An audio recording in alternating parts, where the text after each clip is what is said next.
Welcome back, everyone. Hope you're doing amazing. Now, this is such an ironic title. Short history of ancient Egypt. So, a couple questions. First, what is your definition of short? That's one.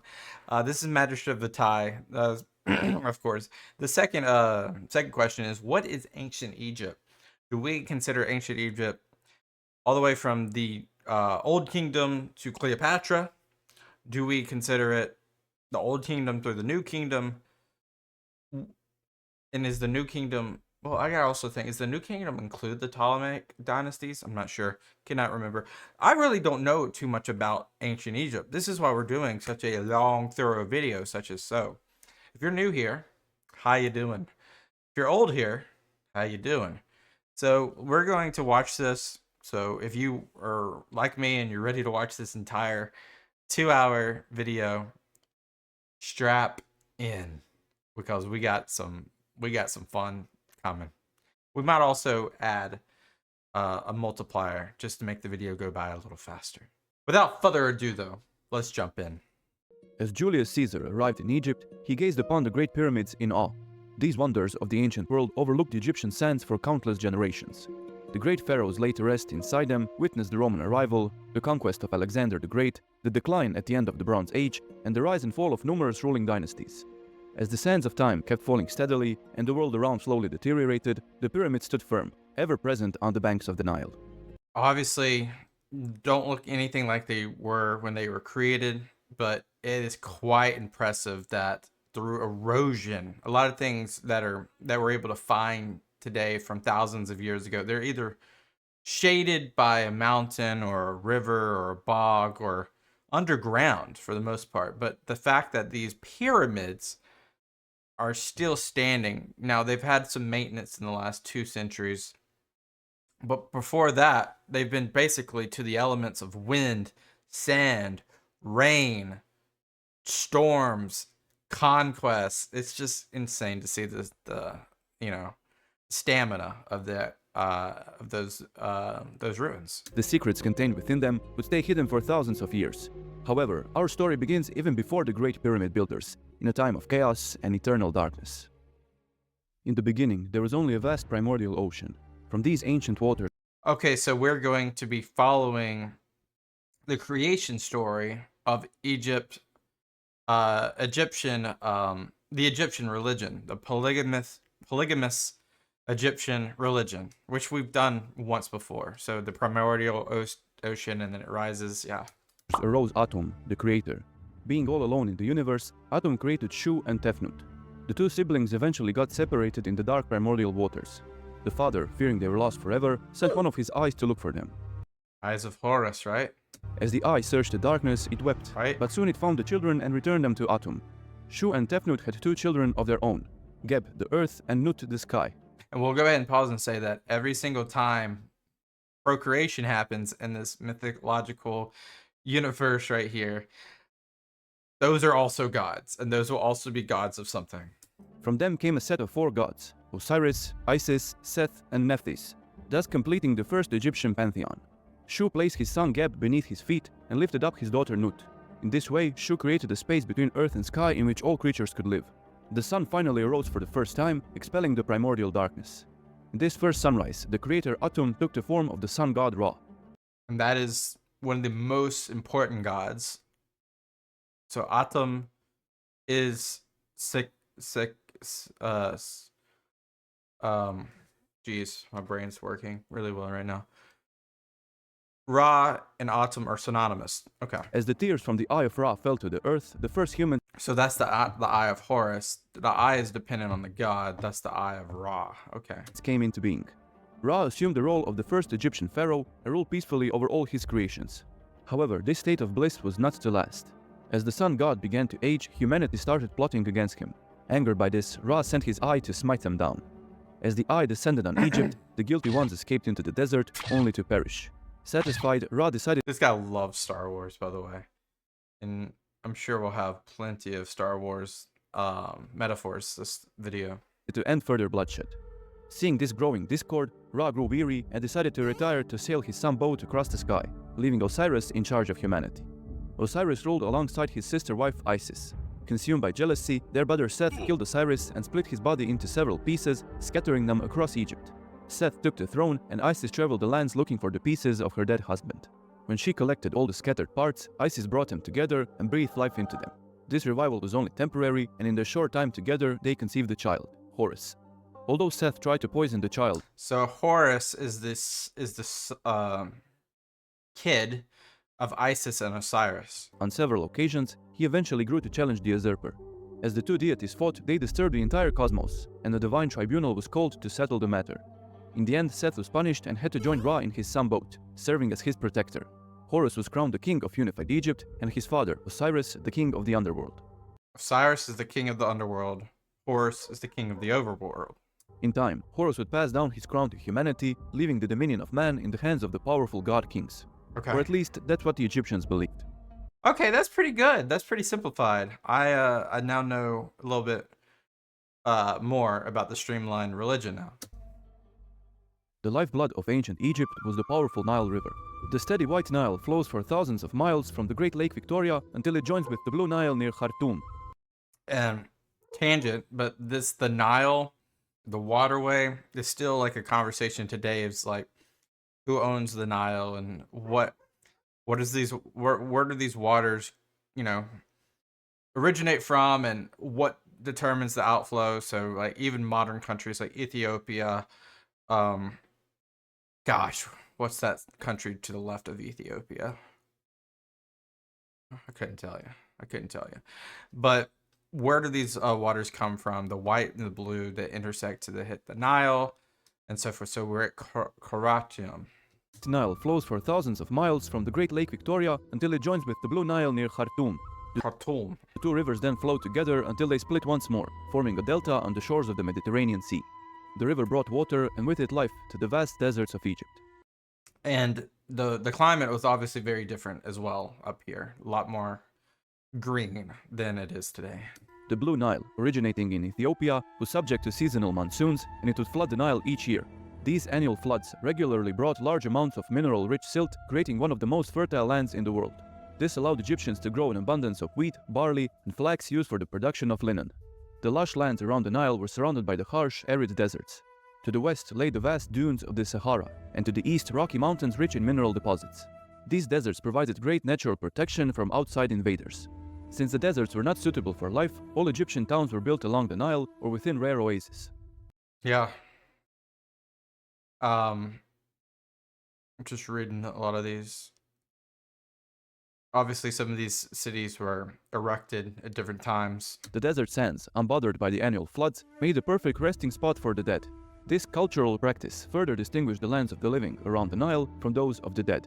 The Nile served as an ancient highway, but a series of 6 cataracts, or shallow whitewater rapids, acted as roadblocks. The cataracts made traversal by boat impossible. Interesting. I didn't know about the cataracts. Interesting. So these cataracts are like checkpoints, naturally. The first cataract, located near Aswan, formed a natural border between Egypt and the Nubian kingdom to the south. To the northeast of Egypt stood the Sinai Peninsula, creating a land bridge to the Near East.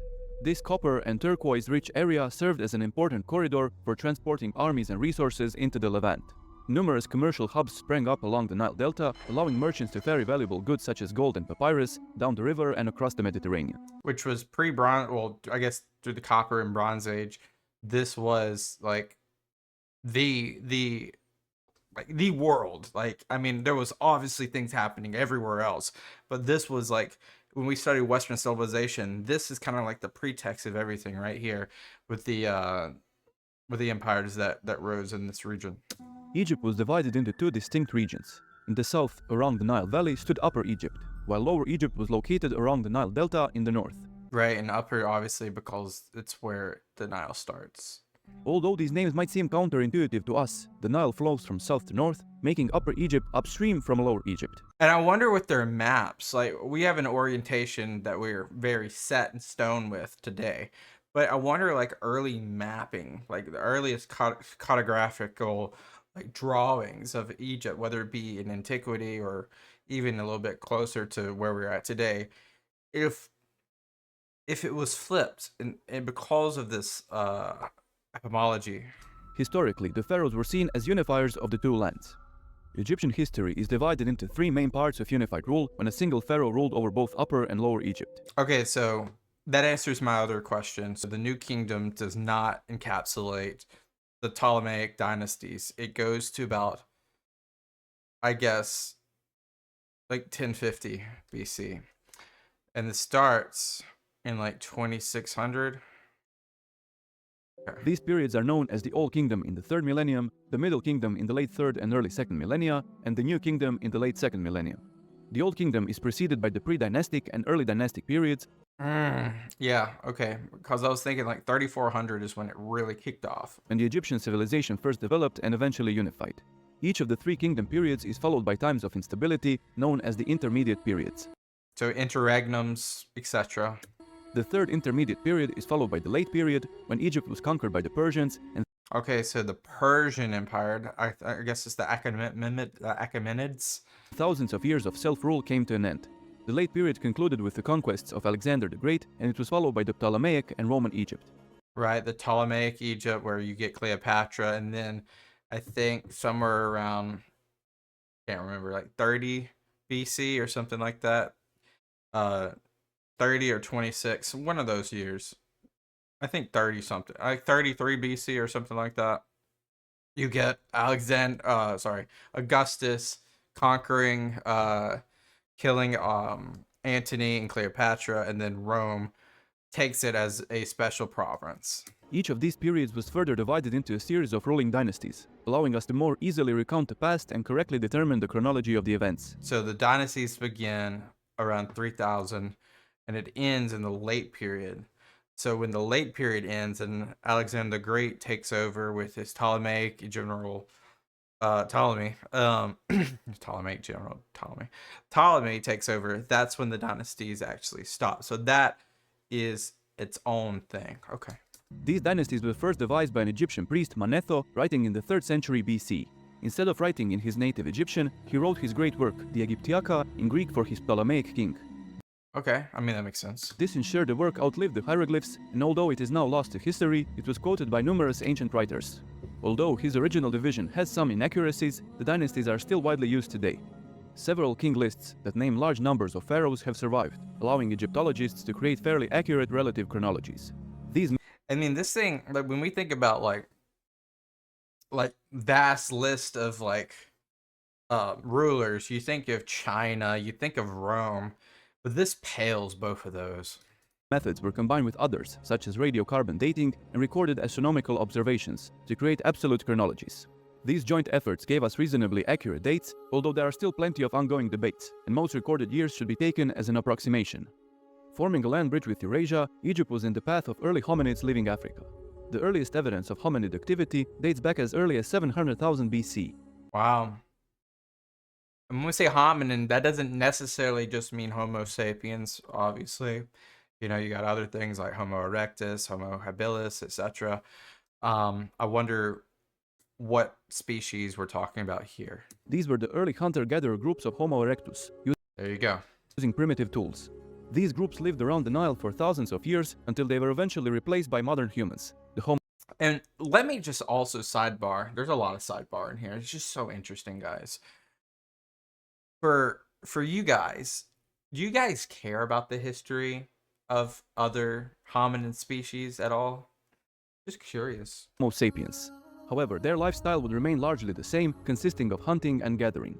The Sahara was not always a barren desert as it is today. North Africa passes through periods of high and low humidity based on cyclical weather patterns. The last African humid period began some 15,000 years ago, transforming the harsh deserts into extensive grasslands. This allowed the early humans to spread into the western desert.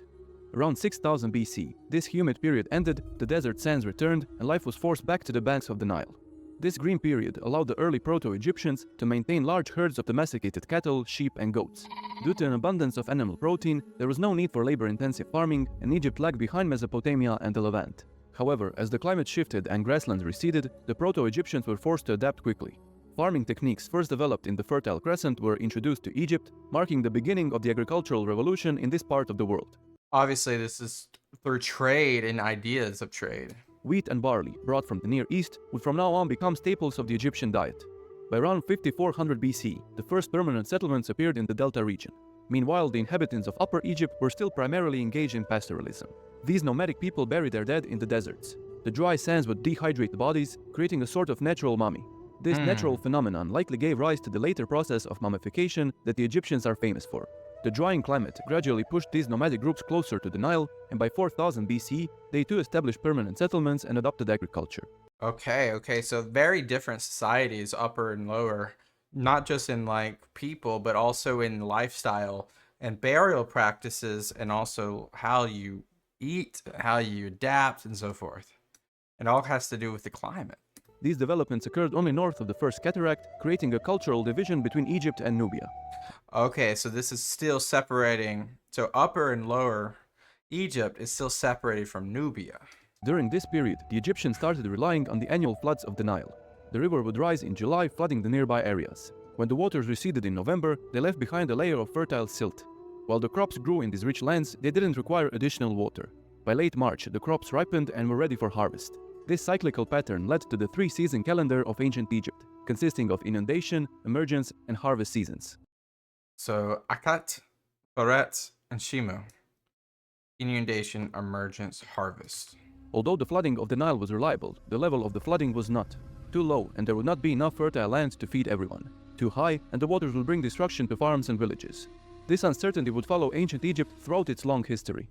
Starting around 3800, the first traces of the Nakada culture appear in Upper Egypt. Nakada culture. Okay, so this is the culture probably culminated from like burial sites and so forth, to understand what these people do and what their lifestyle was like, maybe through art, pottery, and so forth. The culture is named after a large tomb site near Nakada, containing over 3,000 graves.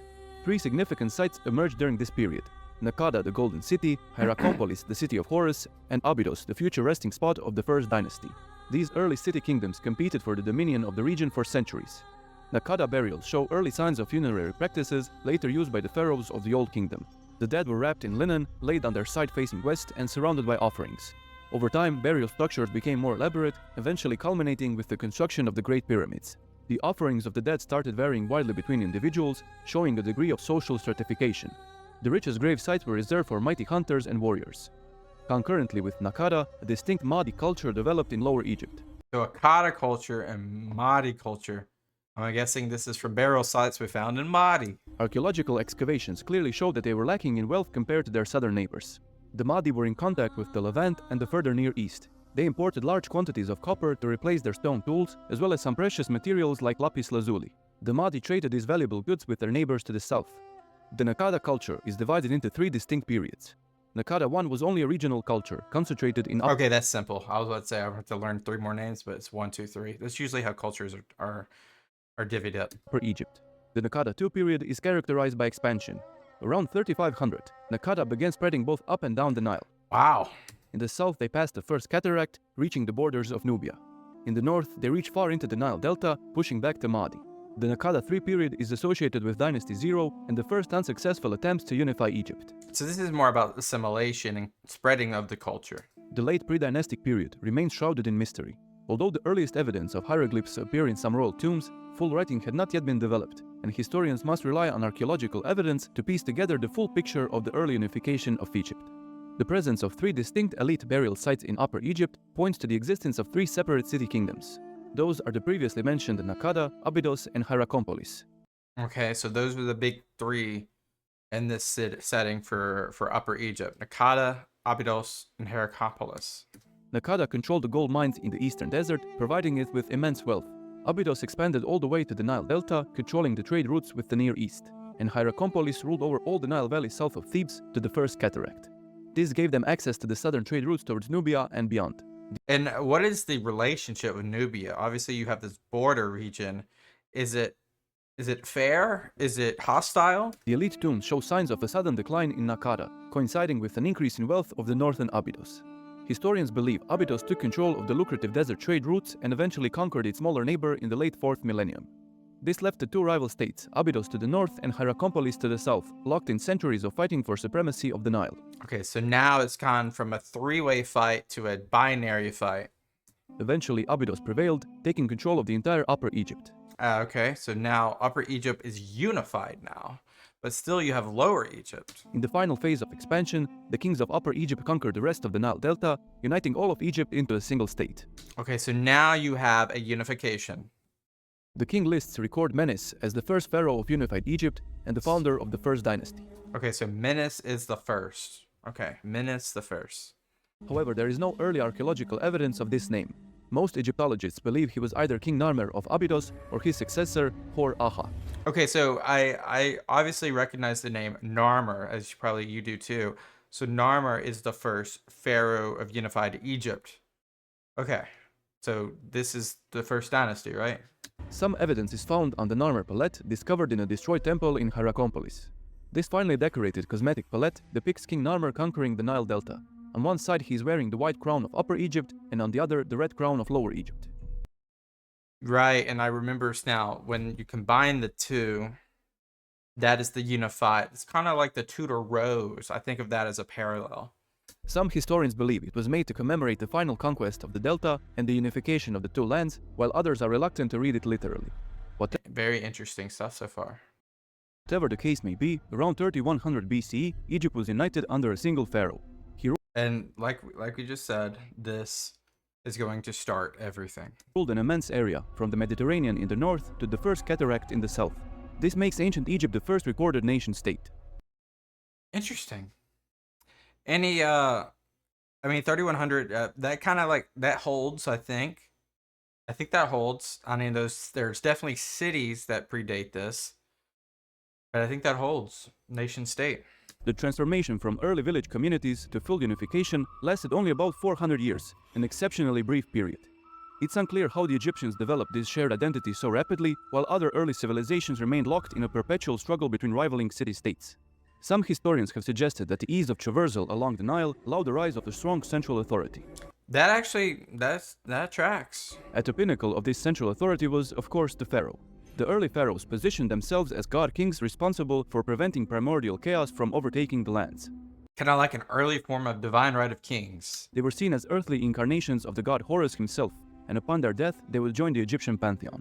From the early First Dynasty, the pharaohs combined the white crown of Upper Egypt and the red crown of Lower Egypt to create the double crown, a symbol of unified power throughout ancient Egyptian history.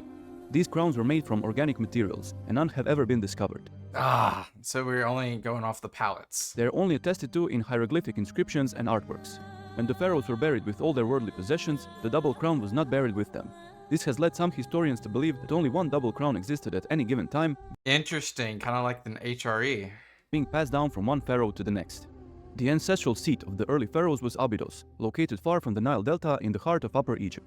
Hoping to keep a closer watch on the two lands, the pharaohs of the First Dynasty moved their palace to Memphis, a city situated at the mouth of the delta. From this new seat, they could more easily oversee the affairs in both Upper and Lower Egypt. Although the kings of the First Dynasty were still buried in Abydos, a number of large funerary complexes sprang up around Memphis in a region known as Saqqara. Saqqara.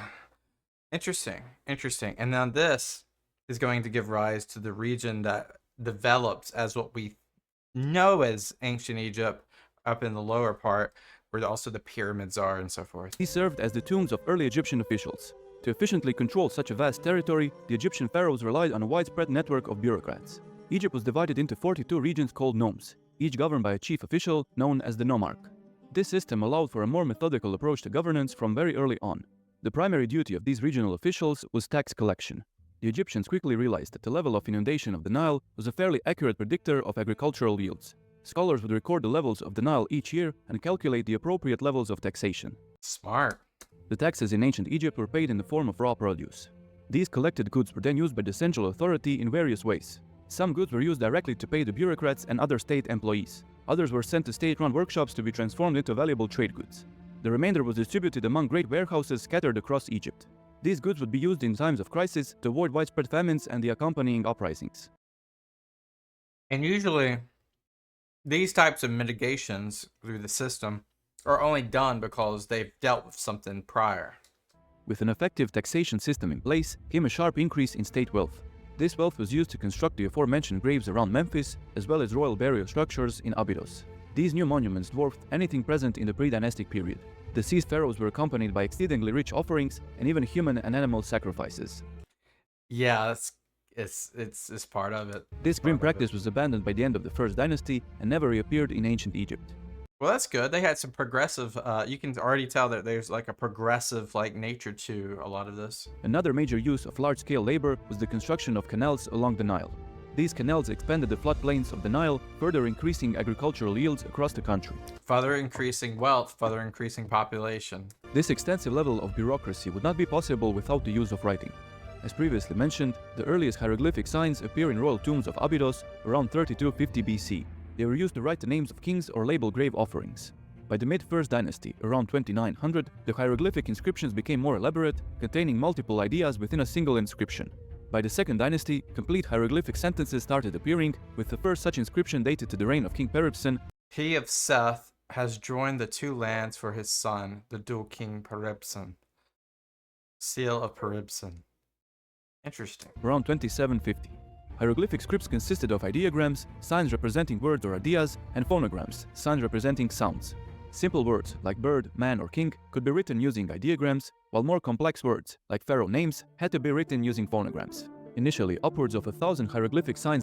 And this is interesting, the breakdown of hieroglyphics. I haven't heard about this before. So you have ideograms and phonograms. Ideograms, it's more about the visual itself that represents, and then the phonograms, the visual that inherently creates a sound that you can associate with your phonetic sound of a noun. Appeared, but by the Middle Kingdom, this number had been reduced to around 750. This made hieroglyphs extremely difficult to learn, and writing was reserved for only a select few. The men who mastered this art held immense power over the populace. Yeah. We owe our wealth of knowledge of ancient Egypt to hieroglyphs. The Egyptians would systematically decorate their structures with hieroglyphs carved right into the walls. These inscriptions held a plethora of information on all sorts of important events and people. Once they were deciphered in the 19th century, all this information, kept safe by the desert sands for several millennia, was finally unlocked. Thanks to the Rosetta Stone, which if you've ever been to the British Museum, you know the Rosetta Stone. If you haven't been to the British Museum, get to the British Museum somehow. Although cuneiform writing, and there's a bunch of other Egyptian stuff there as well, which controversial. Appeared somewhat earlier in Mesopotamia, it's believed that hieroglyphs are an indigenous invention of ancient Egypt. Initially used to honor kings and gods, they were soon adopted by the complex bureaucracy and employed with great efficiency. Although one of the defining features of ancient Egypt, the hieroglyphs were not the only script used by the Egyptians. This script was devised for carving into stone, but when writing on papyrus, they used the modified cursive hieroglyphs. During the first intermediate period, around 2100 BC, hieratic diverged from the cursive. Well, also, you got to think, like, in stonework, it's easier to keep things straight with a chisel, but on something like papyrus, it feels you could actually have more free flowing because your indentation of ink on or whatever you're using to create said hieroglyphs is more seamless that way. Hieroglyphs, creating a completely separate script. While hieratic was the primary script used for writing on papyrus, the cursive hieroglyphs remained in use for religious texts. During the late period, hieratic script evolved into the Demotic script in Lower Egypt. Okay, so it goes cursive hieroglyphs. That's more religious based. Hieratic script becomes like the norm, and then that evolves to Demotic.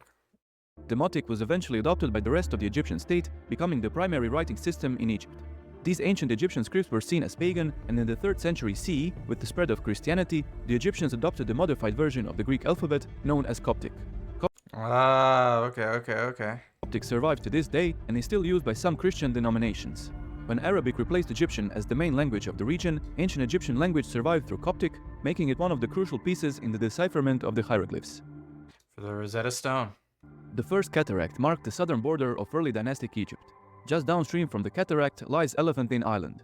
The island was fortified early in the First Dynasty, serving as a customs point for northbound trade caravans. From this position, the pharaohs could easily oversee the goods entering Egypt.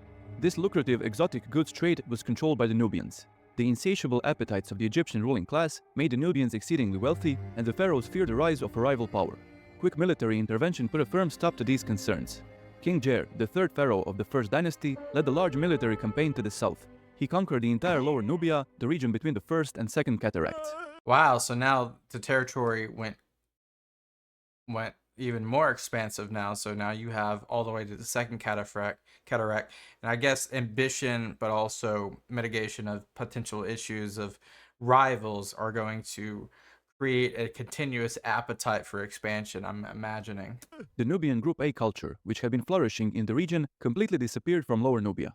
No indigenous population would inhabit the region again until the late Old Kingdom period, some 1,000 years later. Having secured the southern border, the Egyptians started expanding towards the Near East. In the early First Dynasty, the Egyptians conquered the Sinai Peninsula, opening large turquoise and copper mines in the region. Soon they moved even further east towards Canaan. They founded Ain Besor near Gaza. This settlement served as a permanent trading hub, maintaining contact with the Levant and the wider Near East. Okay, so this is their furthest city or place to the east. With the increase in sea trade across the Mediterranean, Ain Besor would decrease in importance and eventually fall into ruin. The death of the pharaoh Ka around 2910 marks the end of the first Egyptian dynasty. Wow, we're already through the first dynasty. Although he had a long and prosperous reign, a power struggle between royal houses erupted following his death. The traces of the first grave robberies in Abydos date to this period. Ultimately, Hotep Sekemwi emerged victorious and crowned himself the first pharaoh of the second dynasty. He chose to abandon hundreds of years of tradition and constructed a new royal burial ground near Memphis. The rule of the second dynasty is marked by increased unrest and the decline of central authority.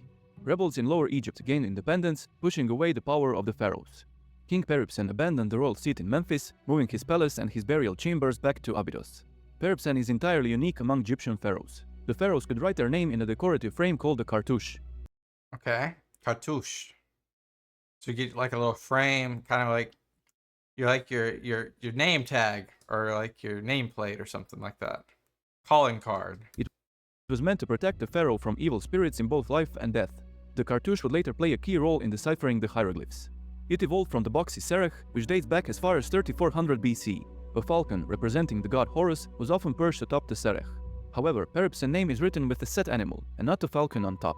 This shows that he chose Set, and not Horus as his patron deity. Interesting.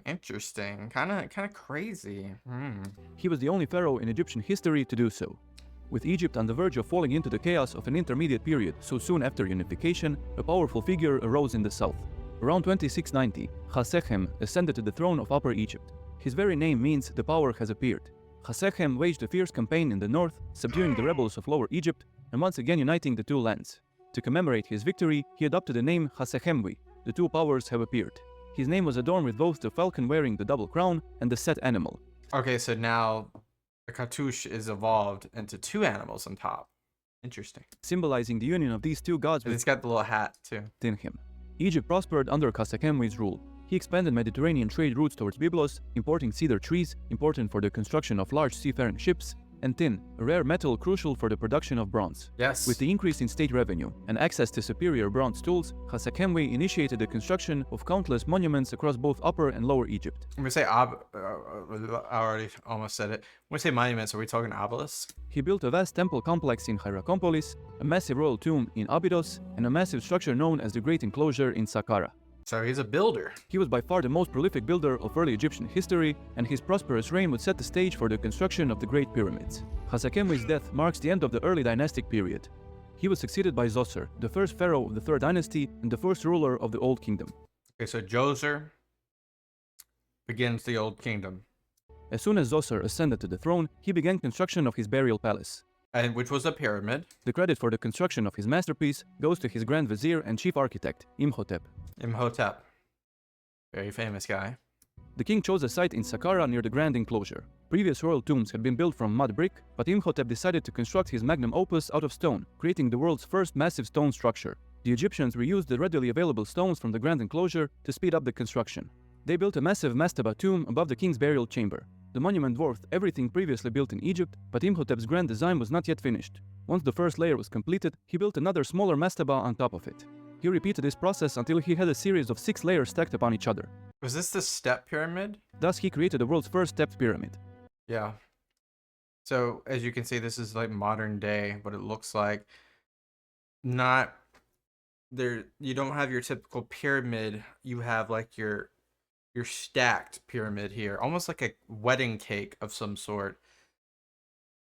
Quite interesting. Upon completion, the step pyramid of Zoser immediately became a symbol of Egypt and a symbol of the pharaoh's eternal power. The pyramid measured 121 by 109 meters with a height of 60 meters. When built, it stood as the tallest structure in the world. Wow. So you have a beginning of a practice that will be amplified in the following pharaohs. The pyramid was surrounded by a vast complex which would serve as the setting for Zoser's Set Festival for eternity. The Set Festival was a celebration held by pharaohs after 30 years of their reign, meant to rejuvenate the pharaoh's body and preserve his youth. Interesting. Almost like a jubilee. Imhotep's name survived on a statue base near the entrance to the enclosure, confirming his existence. So these cartouches are what we know as pharaoh. Like, well, that's how we keep up with some of this stuff. But also in these palettes, we're able to decipher based off the cartouches, right? He is the first recorded Grand Vizier in Egyptian history. For his achievements, he too was deified, becoming the god of scribes and healing. His tomb served as an ancient pilgrimage site, with countless Egyptians bringing him offerings. Large tunnels filled with these offerings were found in Saqqara, And this is just for Imhotep. but his tomb remains lost to history. The construction of Zoser's step pyramid required the coordination of the entire state. The Grand Vizier and other high officials rose in importance. These offices were reserved for the king's family members, who competed against each other for the control of the state. The lesser posts, like local overseers, were open to competent individuals who could slowly rise through the ranks. This extensive bureaucracy would form the backbone of the old kingdom's economy. Zoser's Great Step Pyramid overshadows all other pharaohs of the Third Dynasty. His successors tried to copy his grand design, but none managed to complete it within their lifetime. So Sekhemket had the buried pyramid, and Kaaba layer pyramid. I haven't seen pictures of those, so I'll have to look those up later. Their names are reduced to no more than footnotes of history. This was somewhat rectified by Huni, the last member of his dynasty.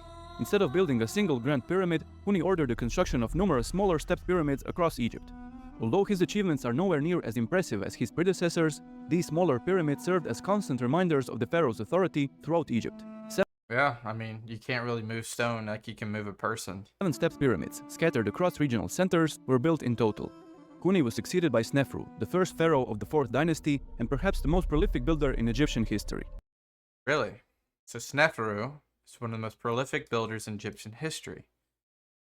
Let's see why. Wasting no time, Snefru immediately began construction of his funerary monument. However, he chose to break with tradition in more than one way. Snefru chose a location away from Saqqara, in Meidum, for his grand monument. The Meidum pyramid was initially built as a step pyramid consisting of 8 large layers. It was previously believed that Huni constructed this pyramid, but an ancient graffiti dating to the 18th dynasty attributes the pyramid to Snefru, and today most Egyptologists agree with this assertion. As the construction of the step pyramid was drawing to a close, Snefru's ambitions grew even further. Dissatisfied with the pyramid's design, he chose to start construction on the first true geometric pyramid. His second attempt was built in Dahshur. The pyramid had an ambitious design, with sides inclined at a 60 degrees angle and a height of nearly 150 meters. However, it was built on sandy foundations, and as the structure grew taller, the land beneath began to shift. Recognizing the danger of collapse, the builders reinforced the lower layers with new stone blocks, reducing the angle of the pyramid to 54 degrees. With this enormous weight pressing down, cracks started appearing within the burial chamber. 40 ships carrying massive cedar trees from the Levant were brought to the pyramid. These trees were used to create large columns to support the weight of the ceiling. However, these Herculean efforts were insufficient to save the project, and the angle of the upper half of the pyramid had to be further reduced to 43 degrees. Oh, so this is the bent pyramid, right? This gave the pyramid an unusual appearance and its name, the Bent Pyramid. Yeah. Wow, that's an interesting story. I didn't know about that. So they tried to save this, but they just couldn't. But hey, they probably learned a lot during this process, though. This is no appropriate resting spot for the god king Snefru, and even before it was completed, work began on his third and final monument. Having reigned for 20 years already, Snefru was at the risk of dying before his final resting place could be finished. It's kind of crazy, though, to think about his entire life. Well, relative. His entire life, he was looking to just build his burial spot. The work also began on the Meidum pyramid, with workers using large limestone blocks to transform the step pyramid into a true geometric pyramid. With ongoing work on 3 massive construction sites, this period is likely the most productive building period in Egyptian history.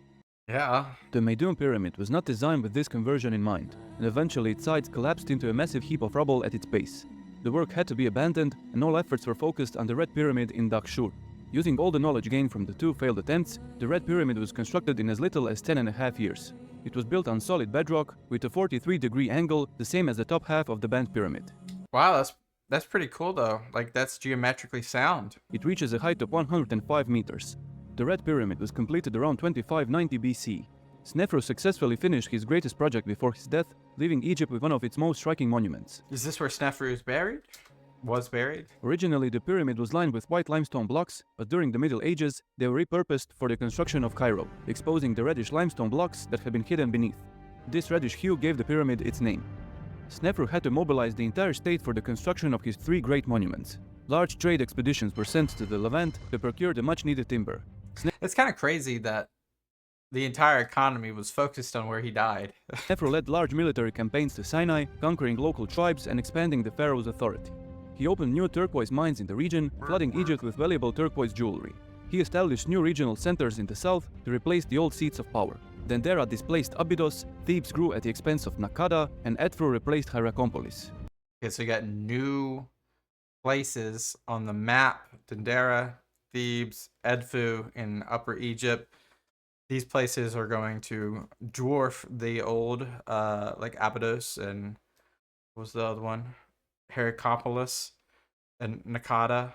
So like these new cities, it seems like the old does not get compounded. New inherently happens for whatever reason. Interesting stuff though. Maybe it's because of the legacy that they want to live or want to leave. Not sure though. In times of state turmoil, these old regional centers could rise to rival the central authority. Snefru's new cities, bearing the marks of the pharaoh, could more easily project power and maintain control of the region. Snefru also set the standards for art that will be followed for thousands of years after his death. The finely painted statues of his son Rahotep with his wife would be copied by countless generations of Egyptian artists. After Snefru's long and prosperous reign, the Old Kingdom was nearing the height of its power. He was laid to rest inside the Red Pyramid, and his son Okay, so the Red Pyramids were, I mean, that makes sense too. Khufu succeeded Now Khufu, we know Khufu. So Khufu is going to be, we're going to start to see the Great Pyramids now. him on the throne. Khufu wasted no time and immediately began construction of his grand monument. He chose a large plateau at Giza for his final resting place. The Great Pyramid of Giza would stand above all past and future building projects in ancient Egypt. It is listed as one of the 7 wonders of the ancient world, and it's the only wonder still standing today. The Great Pyramid would remain the Only wonder still standing today. That just shows you the testament of this project. tallest structure in the world for almost 4,000 years. 4,000 years, which would be eclipsed probably, I think, by the Eiffel Tower. For more than 2 decades, tens of thousands of workers labored around the clock to haul more than 2.5 million massive stone blocks to a height of 146 meters. Contrary to popular belief, the pyramids were not built by slave labor, but by a mix of professional craftsmen and regular citizens. And because, I mean, obviously, right? Because you would need skilled labor and a unified force as it's a state project prior. Like we saw the same thing with his father. You have to have some sort of unification of work being brought to the forefront here with skilled labor.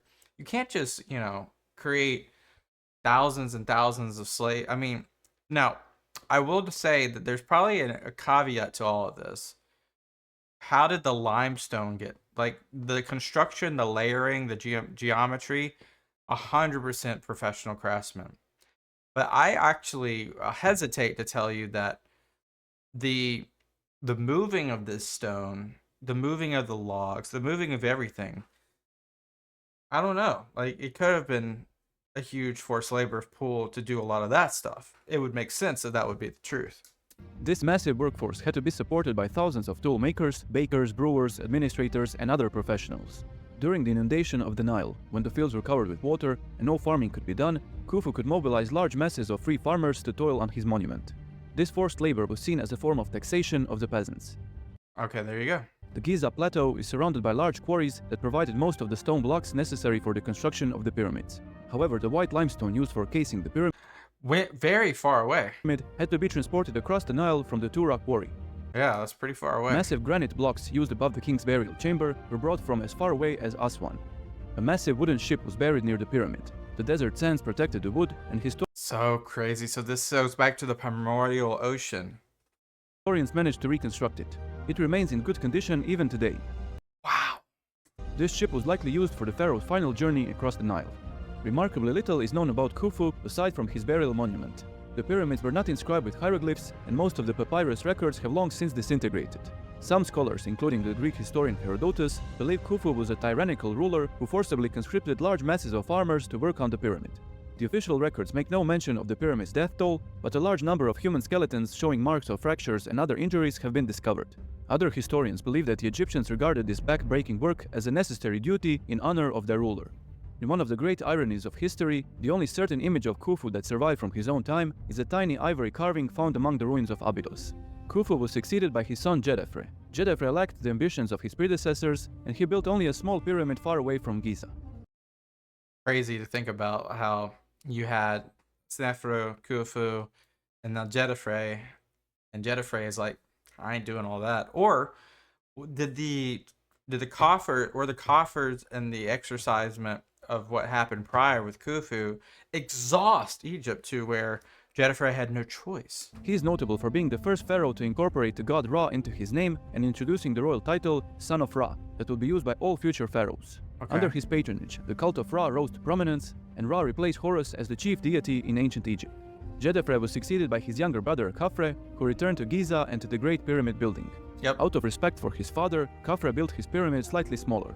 However, Did he actually, like, is that like what we believe, or is that just what happened? he built it on elevated ground, making it appear slightly larger than Khufu's Great Pyramid. Yeah, and a lot of people will see this one, and it actually still has part of that limestone top that's showing right there. Today, the Pyramid of Khafre can be recognized by the remaining limestone casing near the top. While Yeah. excavating the causeway to his pyramid, the builders stumbled upon a massive boulder. Instead of moving it, they carved it into a sphinx, a mythical animal with the body of a lion and the head of Khafre. The pyramid was surrounded by 23 marvelous, life-size statues of Khafre. The construction of these great pyramids was taking a toll on the resources of the state, Yeah. and the old kingdom started showing signs of decline. Khafre's successor, Menkaure, built the final pyramid in Giza, however it was constructed on a much smaller scale. To compensate for the reduced size, Menkaure used more valuable red granite to encase the pyramid. This gave it a striking red color and a commanding appearance. In some areas, the granite remains unfinished even today, indicating that the pharaoh died before he could finish his monument. Interesting. Within just 4 short generations of the Great Pyramid builders, every major pyramid of ancient Egypt had been built. So you have these 4. Obviously, you had 5 total in this lineage, but you had 4 great pyramid builders. The human effort and resources involved were immense, and the royal funerary monuments would never again reach such heights. For thousands of years, countless generations of Egyptians would gaze upon the Great Pyramids and lament the passage of time and the decline of their empire. I just think though, like for hundreds of years or thousands of years, they looked much different than they do today, obviously. So it would be grandeur as it looks today. Like it still looks grandeur, but in a different light. It looks chiseled, ruinous today, but it looked probably like how we stare at skyscrapers today. The times of Snefru, Khufu, and Khefre were regarded as the glory days of old. In times of greatest crisis, during the intermediate periods, Egyptians would call for the return of these great champions who could save them from ruin and restore them to past glory. Some later pharaohs would try to copy the pyramid builders, but their attempts would fail, or simply lack the grand ambitions of Snefru and his immediate successors. Menkaure's successor, Shepseskaf, the last pharaoh of the 4th dynasty, completely abandoned the construction of the pyramids, instead choosing to build a mastaba tomb for himself. He was succeeded by Usarkaf, the founder of the 5th dynasty. With the new dynasty came another big departure from tradition. Usarkaf built a small pyramid near Zoser's original step pyramid, but it was on a much smaller scale. Instead of investing resources in his tomb, Usarkaf constructed a massive sun temple called Nakhen-Ra. Lacking Nakhen-Ra. Interesting. Sun temple. Very different. resources to project power on a monumental scale, the pharaohs had to find alternative ways to maintain control. The sun temple was meant to connect the pharaoh to the sun god and allow him to follow Ra on his daily journey from east to west. This shift The sun from east to west. in attitude likely shows the growing power of the priests of Ra, who might have become the true authority in Egypt. The higher offices of the state, previously reserved for royal family members, were now opened up to everyone. This created a new class of bureaucrats who competed based on merit. Job specialization increased, and the Egyptian bureaucracy expanded significantly. A series of non-royal tombs sprang up across Saqqara, giving us greater insight into the lives of ordinary people. These tombs are the defining monuments of the late Old Kingdom period. The number of bureaucrats continued rising rapidly throughout the 5th dynasty, placing a strain on Egypt's economy and threatening the pharaoh's authority. By the late 5th dynasty, in efforts to curb the growing power of the officials, the state implemented a major reorganization of the bureaucracy. They drastically reduced the number of bureaucrats and transferred more power to nomarchs. Okay, so kind of a stripping away of power Consolidation, I would say. Hoping to limit the influence of powerful men at court, the state weakened the central authority of the pharaoh. Usarkaf's successors followed in his footsteps, building new sun temples and smaller pyramid tombs.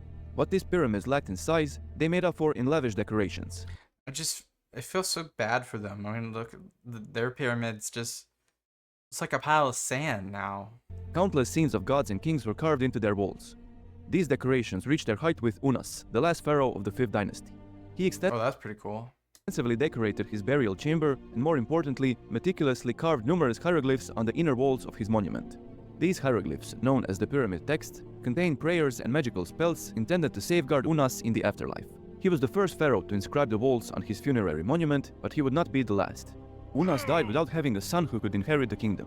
Ah, that's gonna be bad for the dynasty. His throne was seized by a commoner named Teti, who married the king's daughter to provide him legitimacy.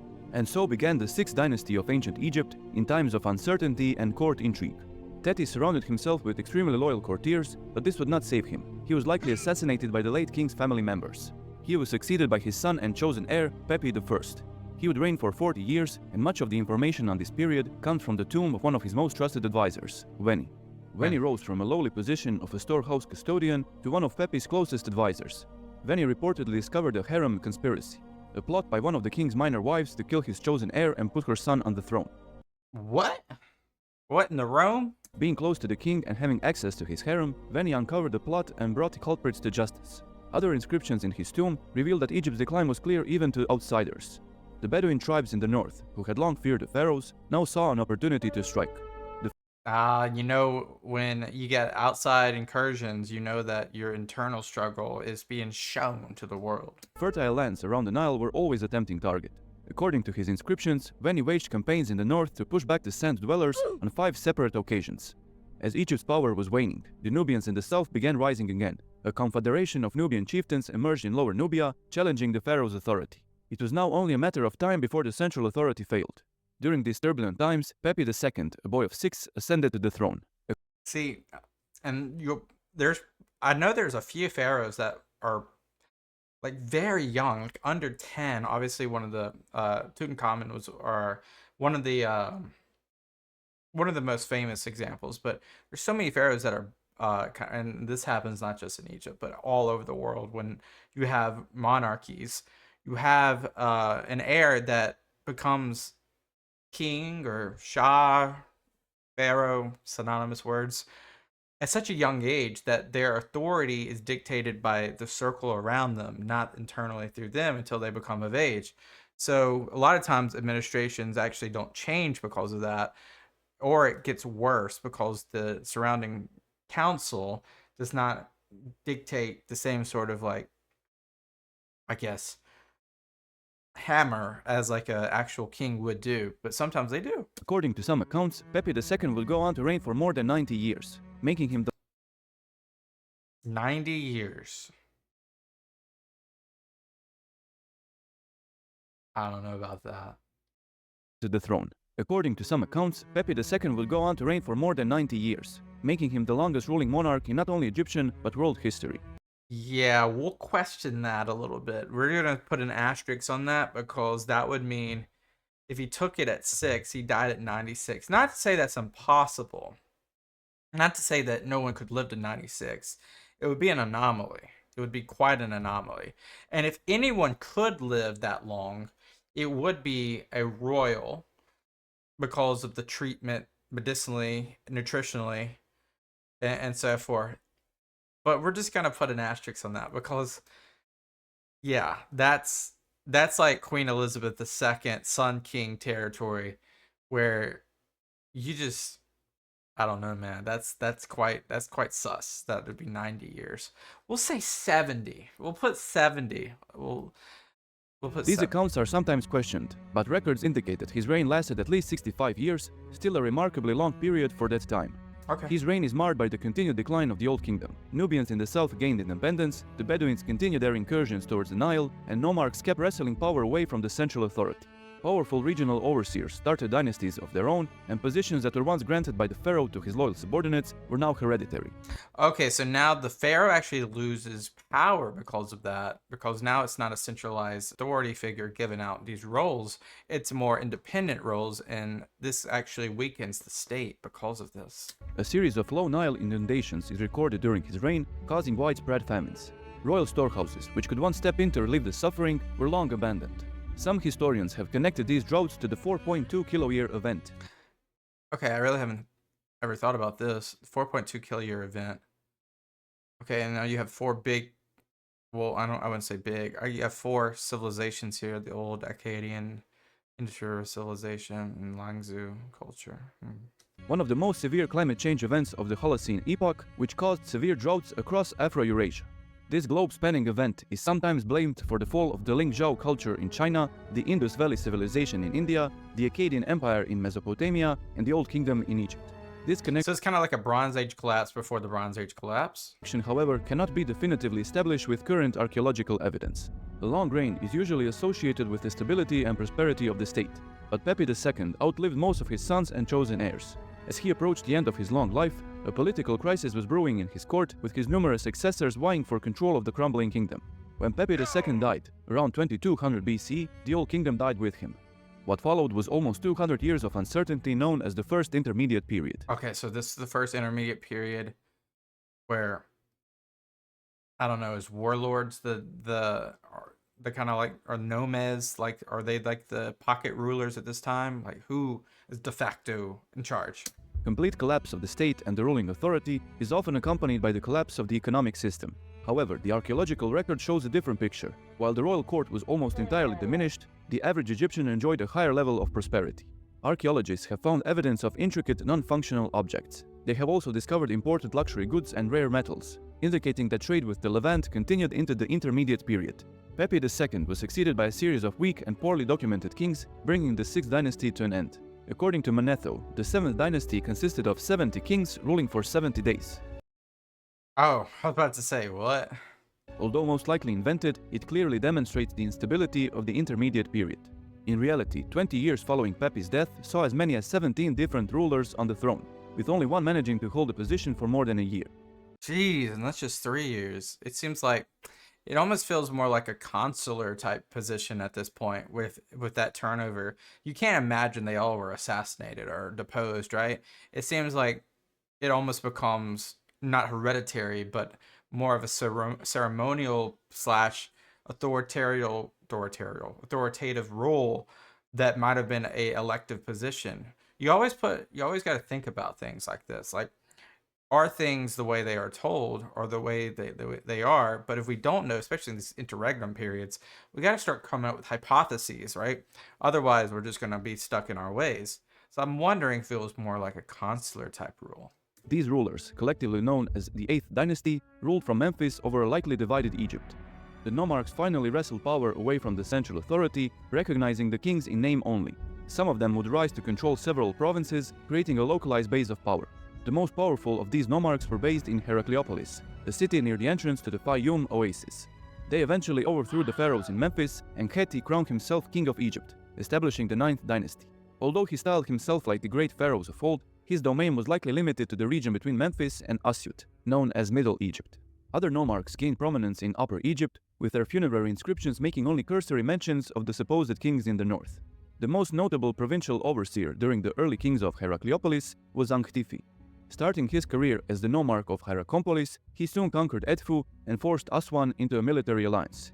He would go on to wage wars against Thebes, but with limited success. Inscriptions in his tomb, and in tombs of other nomarchs of that period, tell of great famines ravaging Egypt while they successfully feed their people.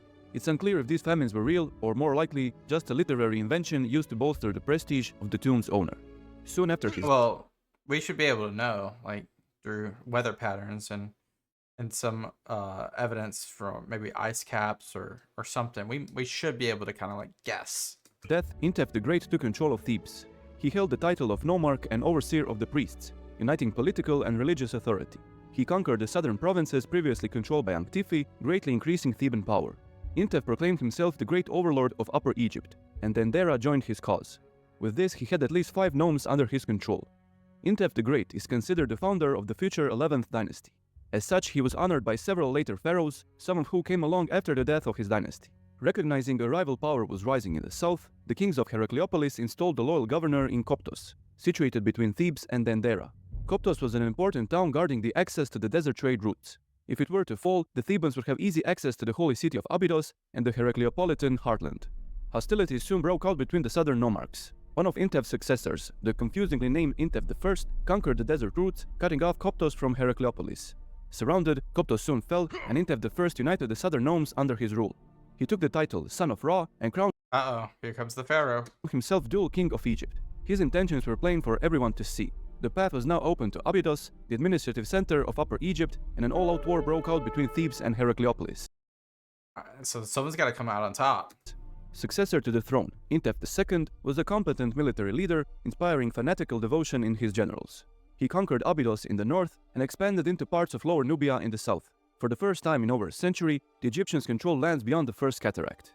His conquests greatly enriched Thebes. During his nearly 50 years on the throne, Intef II was remembered as a just and capable ruler, leaving Thebes in a dominant position. Following a brief reign of his son Intef III, who consolidated power, So we have a dynasty here, the Intefs. the throne passed to Mentuhotep II. So we changed our name. He was a young and energetic ruler, inheriting his grandfather's keen military skill. His early reign passed in peace, but the leaders of Heracleopolis were determined not to surrender without a fight. In the 14th year of Mentuhotep's reign, they organized a massive counterattack, taking back Abydos. However, during this attack, the royal tombs were desecrated. This act of sacrilege would not go unpunished, and the gods turned their backs on Heracleopolis. Mentuhotep led a massive host from Thebes. He crushed the enemy force in Abydos, but did not stop there. He pushed on to Asyut, conquering the city and deposing the local nomarch. The other nomarchs, seeing the writing on the wall, soon joined his cause. Mentuhotep continued his march all the way to Heracleopolis. The city was easily captured, and the survivors fled into the western desert. So now we're going to have a consolidation of power once again, centralized power.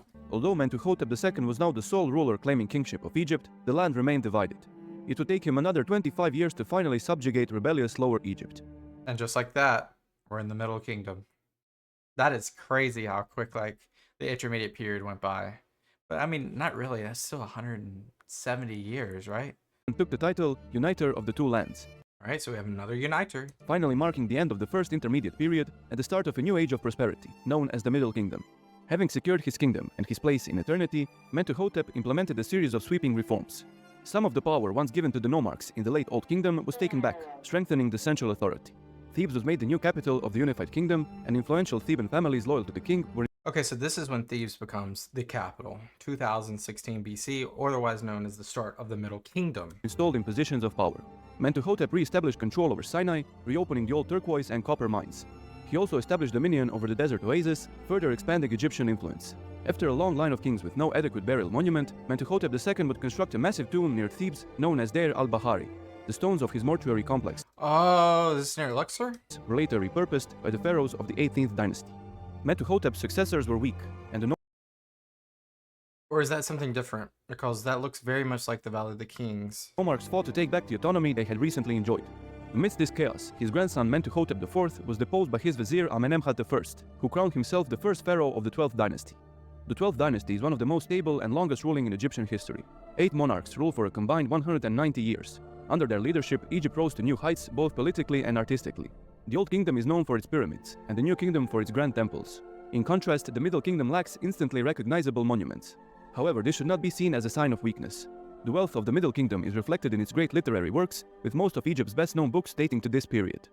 Interesting. I almost would say that would be even more eclipsing than the Old Kingdom. Because the Old Kingdom really was about centralized authority figure and wealth disparity. But the Middle Kingdom, already it sounds like there's more prosperous equality. Hoping to establish a new power base, Amenemhat constructed a new capital, Itich Tawi. Although this Haven't heard about this. city is lost under countless layers of Nile sediment, we know it was located between Memphis and Heracleopolis. Positioned closer to the geographic center of Egypt than Thebes, Itich Tawi offered a more strategic position for overseeing the unruly local officials. Amenemhat also built a series of forts on Egypt's northeastern border, securing the delta from Asian incursions.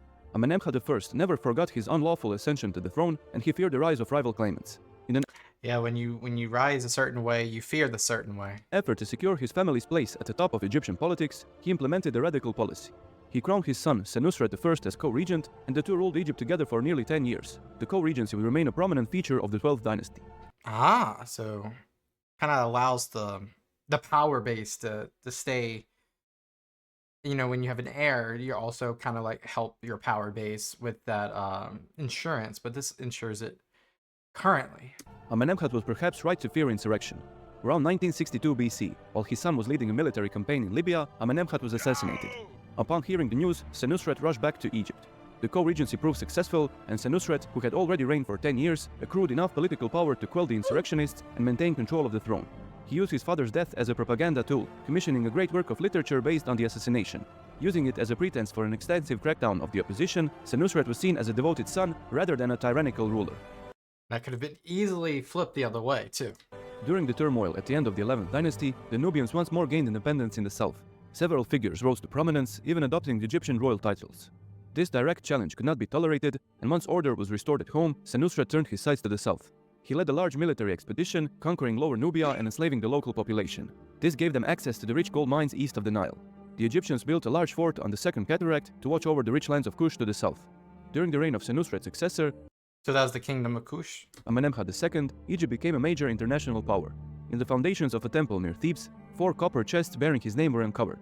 They contain one of the richest hoards ever found in Egypt, containing precious metals, lapis lazuli, fine beads, and Mycenaean silver cups. Shows you the trading importance, not just because of the Mycenaean cups, because of the namesake, but also the beads, the lapis lazuli, stuff that obviously we know that come throughout Arabia and so forth. And there might be some lapis lazuli here or there, other places, but obviously this is a very trade efficient nation state at this point. These objects suggest that the Egyptians participated in the lucrative trade networks of the Mediterranean. Just like I said. Amenemhat II also launched military expeditions into the Levant, bringing back large amounts of valuable goods and captured slaves. The influx of these Asian slaves would eventually alter the demographic makeup of Egypt with unforeseen consequences. While Egypt was establishing its position on the international stage, a power struggle between the central authority and local officials persisted. Senusret III was determined to put a final stop to this tug of war. Instead of outright dismissing nomarchs and provoking them to revolt, he lured them to court with promises of great riches awaiting them. The nomarchs voluntarily abandoned their provinces and took up newly created offices at court. Now separated from their seats of power, Senusret III could finally act against them. He abolished the office of nomarch and divided Egypt into 3 large regions. Okay. So trying to put my head around this. So not like it's still one thing, but now there's provinces. Is that good to say? Lower, middle, and upper. Okay. They were governed from Itich-Tawi in the north and Thebes in the south, and power was finally concentrated in the hands of the pharaoh. During his reign, the kingdom of Kush in Upper Nubia was growing in power. In an attempt to hold control of conquered lands and stop incursions from the south, Senusret led 4 successful campaigns in Nubia, expanding even further up the Nile. He built a series of large interconnected forts along the river. His expeditions would leave a lasting impact on the region.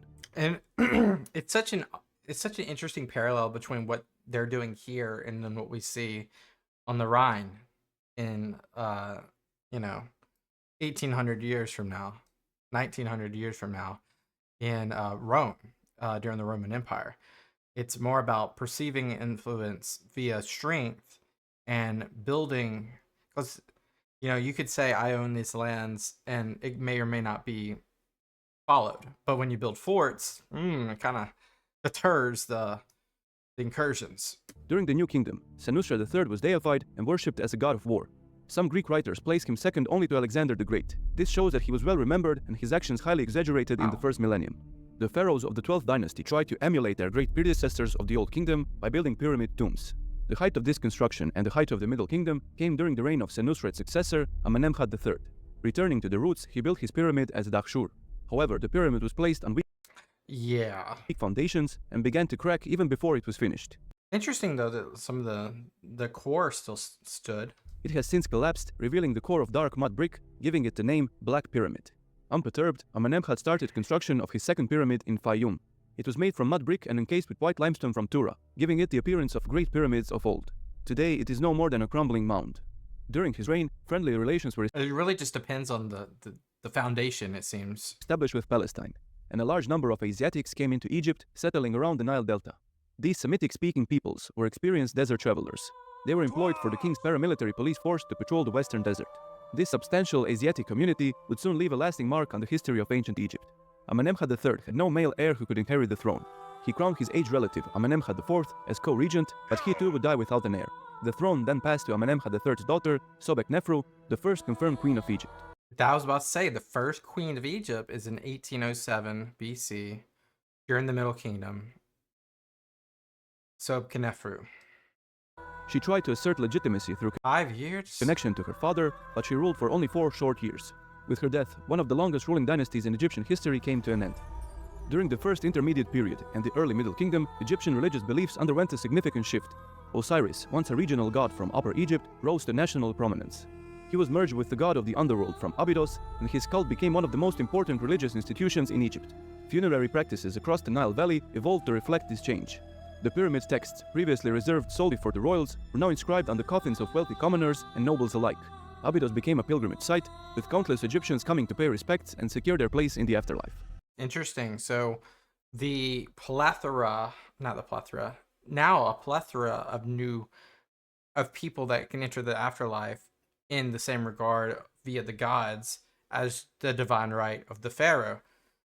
So now it gives you more opportunity, I guess, in a religious practice to enrich these gods, because now it's not just top down. It's like, it's still classist. It's still probably like more people of noble stature, but interesting stuff though. After the death of Sobek-Nefru, the 13th dynasty took control of Egypt.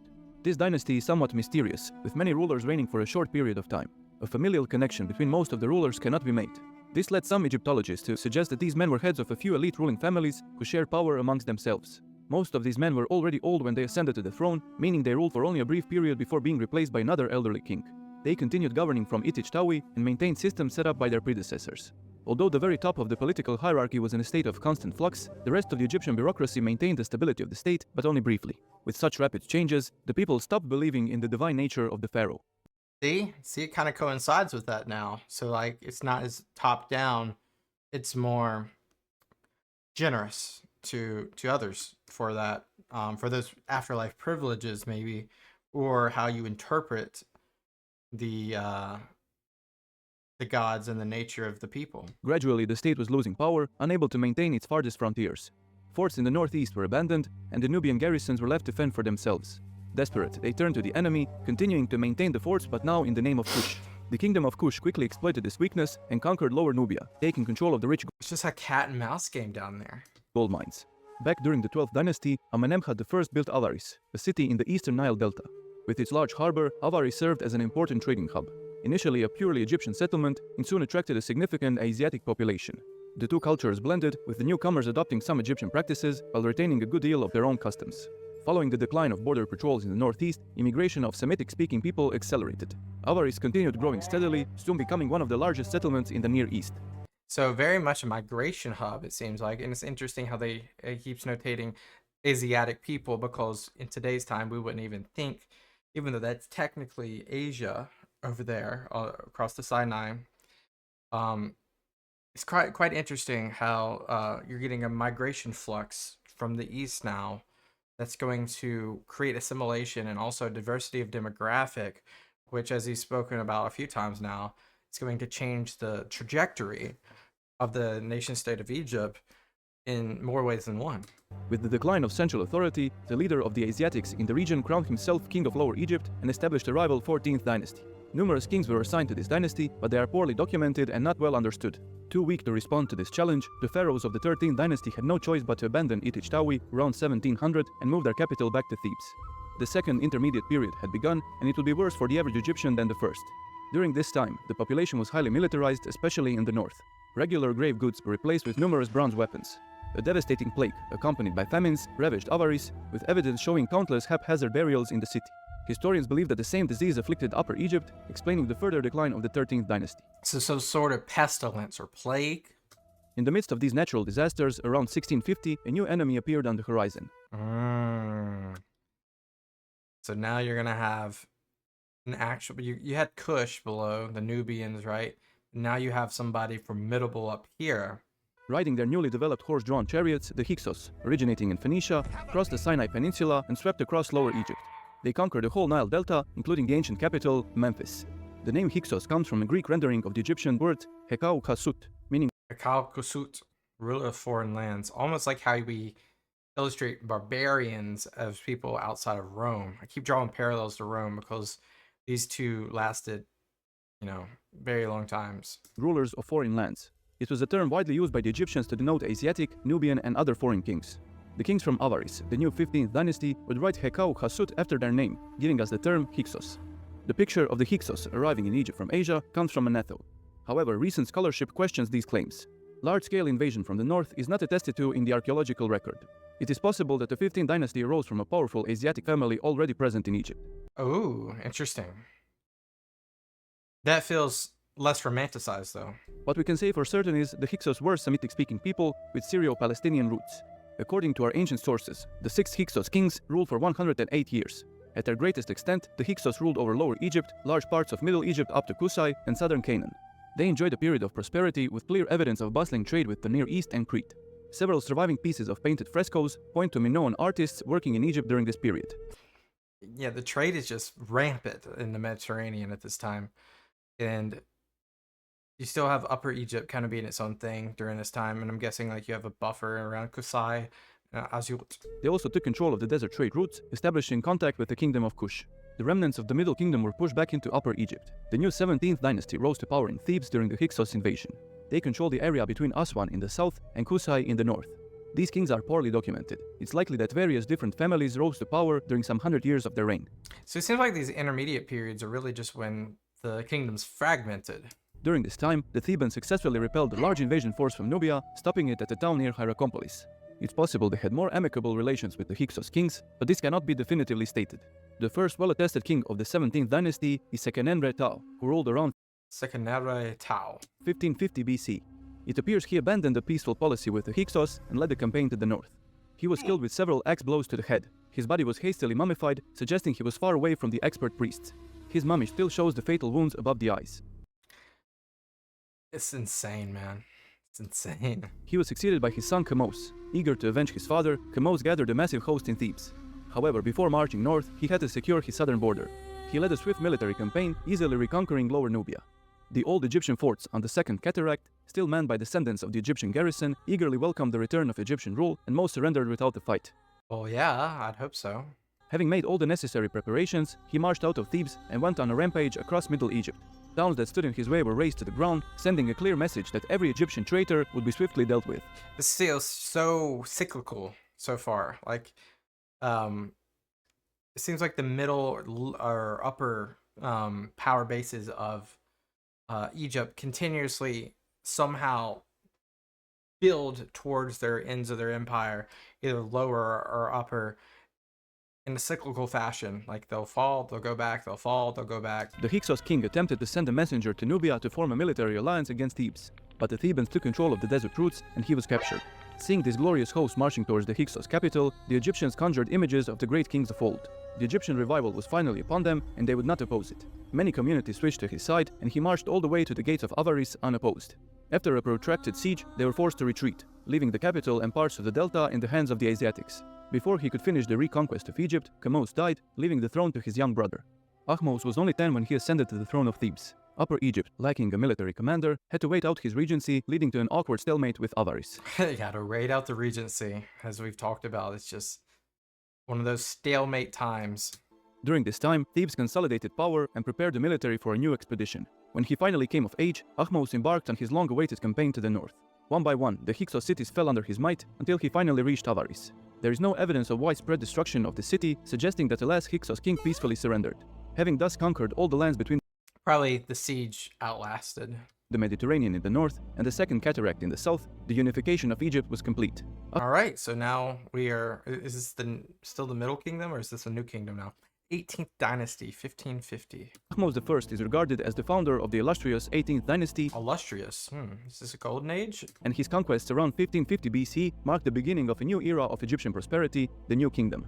There we go. So the new kingdom begins. Okay, so the new kingdom's going to go all the way to about 1070. 1069. New kingdom arose in a world unfamiliar to the Egyptians. Previously content with looking inward on the Nile Valley, the Egyptians were now thrust onto the international stage. Ooh, we can get all these huge potential empires like the Hittites, the Assyrians. We know what they'll become. And the Babylonians are already going to make some incursions into the Levant. The Mycenaeans, kind of like the people that came after the Cretans, or what we call the Minoans. So there is definitely a changed society at this point.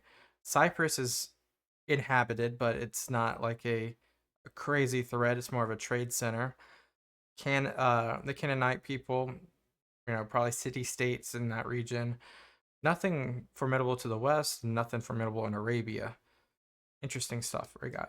The rise of the new kingdom coincided with the growth of other great empires. The Mycenaeans in Greece, the Hittites in Anatolia, the Mitanni in Syria. I keep forgetting much about the Mitanni. I know that they were warlike people, that's all I remember. But that's just, that's as generic term as you can get. They are eventually all conquered by the Assyrians. And the Assyrians and Babylonians in Mesopotamia. These powerful players will be locked in a continual struggle for the Near East. The horse-drawn chariot, introduced to Egypt during the Second Intermediate Period, became the primary weapon of these formidable Bronze Age empires. With the wealth of written sources from both Egypt and outside, we can construct a far clearer picture of the New Kingdom than we could for the Old and Middle Kingdoms. Ahmose I tore down the citadel in Avaris and transformed the city into a military base. Its position on the eastern edge of the Delta. Yeah, I mean, I would definitely fear the East more than anything at this point. Made it a perfect starting point for military operations in Asia. Putting it to great use immediately, Ahmose launched an expedition into the Levant, extending Egyptian territory to southern Canaan. Having secured the northern frontier, Ahmose turned his gaze to Nubia. From his Ooh, we're gonna go past the second cataract? Cataphracts. That's heavy cavalry. Cataract. base at the second cataract, he launched raids into the kingdom of Kush as far as the third cataract. These raids weakened the kingdom, but no new territory was annexed. Under his influence, Amun, the patron deity of Thebes, rose to national prominence. All right, so now we're gonna have Amon, and we're gonna have a fun time. Aten is gonna be in the midst of this. Not Aten, my bad. Aten. It's going to be a little blip, but Amon is the chosen deity. This is when that begins. Okay. Cool. He soon became one of the most significant gods of the Egyptian pantheon, eventually merging with the sun god Ra, thus creating Amun-Ra. Amon-Ra. Okay, I'm following. Amun-Ra would be worshipped as the supreme deity of ancient Egypt for the rest of its history. Ahmose started building projects across With that with that grain of salt, asterisk of Aten. the country. Instead of pouring most of his resources into a tomb, he repaired and revived numerous great temples damaged during the intermediate period. Among his projects was the last mortuary pyramid ever built in Egypt. Nowhere near in size to the great pyramids of old, it now lies in ruins. The pyramid was associated with the god Ra, but now that Amun took his place on the pinnacle of the Egyptian pantheon, the pyramids fell out of favor with the Egyptian pharaohs. Ahmose was succeeded by his son, Amenhotep I, who was only around 14 at the time. His reign is mostly obscure, but we can assume that he continued his father's rebuilding efforts. He established a settlement, Deir el-Medina, that housed skilled craftsmen who worked on royal tombs throughout the New Kingdom. Almost like a guild? The large number of discovered inscriptions make this village one of the most important archaeological sites of the New Kingdom. Following his death, he was worshipped as a patron deity of that settlement. Amenhotep's grandfather, Sekenenre, married his sister, with whom he had numerous children, including Ahmose and Ahmose Nefertari. The two of them married each other and had Amenhotep and Ahmose marry Amun, who in turn married each other. This excessive level of inbreeding, including 3 brother-sister pairs, was almost guaranteed to lead to genetic abnormalities. Yep. It is no wonder then that Amenhotep I died fairly young without producing an heir. In this power vacuum, a commoner, Thutmose I, seized the throne. He was likely a high-ranking military official and advisor to the king. Thutmose I established a royal family that ruled for around 170 years. In their longevity, they were second only to the 12th dynasty, but in their glory, they were second to none. Some of the best-known names of Egyptian history come from his family. There's Akhenaten, what we're talking about, and then there's Nefertiti. Nefertiti, that's how you actually say it. And Tutankhamun, obviously the only death mask we've ever seen or ever uncovered. One of the most complete tombs we've ever uncovered. We talked about Tutankhamun several times. We talked about Akhenaten several times. Haven't talked enough about Nefertiti or Hatshepsut or Thutmose III. But Thutmose I is the patriarch of this dynasty. Very interesting. Let's keep going. Thutmose I wasted no time asserting his dominance. In the second year of his reign, he led a massive campaign into Upper Nubia. He crossed the Third Cataract, entering the Kush heartland. He captured the capital Kerma and razed it to the ground. The kingdom of Kush was destroyed, and Thutmose marched beyond the Fourth Cataract, leaving an inscription asserting his dominion of the land. Wow. So now Kingdom of Kush is kind of like no more. So why was it more about conquest or was it more about resources? Like what was the I guess the thought about conquering this land? The area between the First and the Third Cataracts was incorporated into the core of Egyptian territory. A new office, King's Son of Kush, was created to oversee the region. This high official directly answered to the king. The area between the Third and the Fourth Cataracts was left in the hands of Nubian princes who pledged loyalty to the pharaoh. Kind of like a buffer vassal state. Having subdued the Nubian threat, Thutmose launched a large campaign into Asia. He reportedly crossed the Euphrates, clashing with the Mitanni forces. He left an inscription north of the river and went on an elephant hunt to celebrate his victory.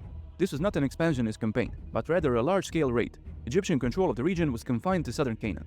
Although a great military leader, Thutmose I was also a builder. He constructed a grand temple of... One thing we haven't talked about really at all so far is navy or naval like incursions. So it seems like either like obviously we're gonna have the sea peoples at one point we'll talk about, but when it comes to like the navy, Egypt doesn't really have a navy at such a magnitude for us to talk about at this point. Karnak in Thebes. The temple, dedicated to Amun-Ra, was one of the most important holy sites of the New Kingdom. Many of his successors continued expanding and adding to the site, making it the greatest temple in ancient Egypt. Thutmose I was the first Egyptian pharaoh to be buried in the Valley of the Kings. For the next... There we go. And that's right near Luxor, right? 500 years, most pharaohs of the New Kingdom were buried in rock-cut tombs within the valley. Hoping to prevent tomb robberies, their burial chambers were hidden in the mountains, while their mortuary temples were built in a separate location far away and they were still robbed from the tombs. Thutmose I was succeeded by his son Thutmose II, who reigned only briefly. Following his premature death, he was succeeded by his young son Thutmose III. Being too young to rule, his father's sister and wife, Hatshepsut, held the regency in the name of her stepson. Among her royal titles were King's daughter, King's sister, Great Royal Wife, and most importantly, God's wife.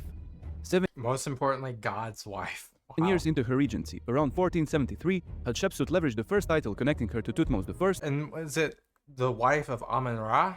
And the last title connecting her to the supreme god Amun to crown herself king and co-ruler to Thutmose III. She took on the full royal titles and regalia of a pharaoh, including a throne name and a double crown, thus becoming the second confirmed female ruler of Egypt.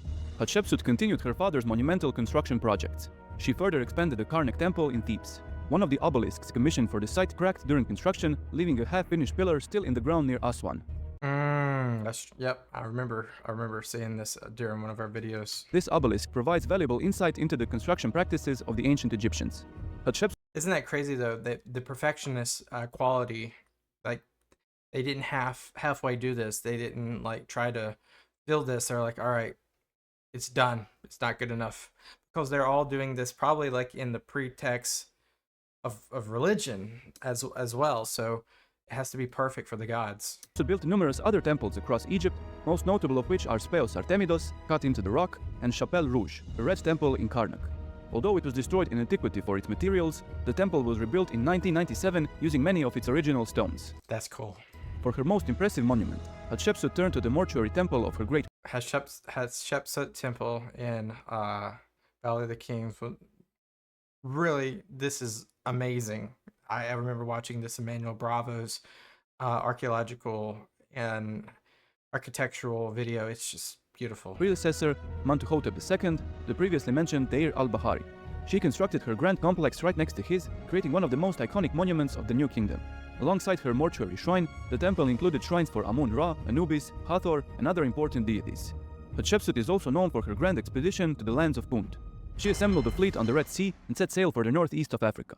The precise location of Punt remains unknown, probably somewhere in modern-day Ethiopia. But most historians suggest the region of modern Eritrea. Oh, I'm stupid. Yeah, Eritrea. Why did I say Ethiopia? Eritrea. Ethiopia is more down. Yes. Though Hatshepsut was not the first pharaoh to send an expedition to Punt, her voyage is the best documented and likely the largest.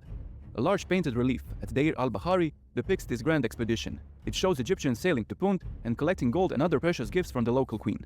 In the 22nd year of Thutmose III's reign, all records of Hatshepsut disappeared, and he started ruling as the sole monarch. The nature of her death remains unknown, with some scholars attributing it to a cancerogenic cream found in her tomb. Something was in that cream. Benzopyrene. Thutmose III wasted no time asserting his dominance over Egypt. Like his aunt before him, he looked up to his grandfather Thutmose I.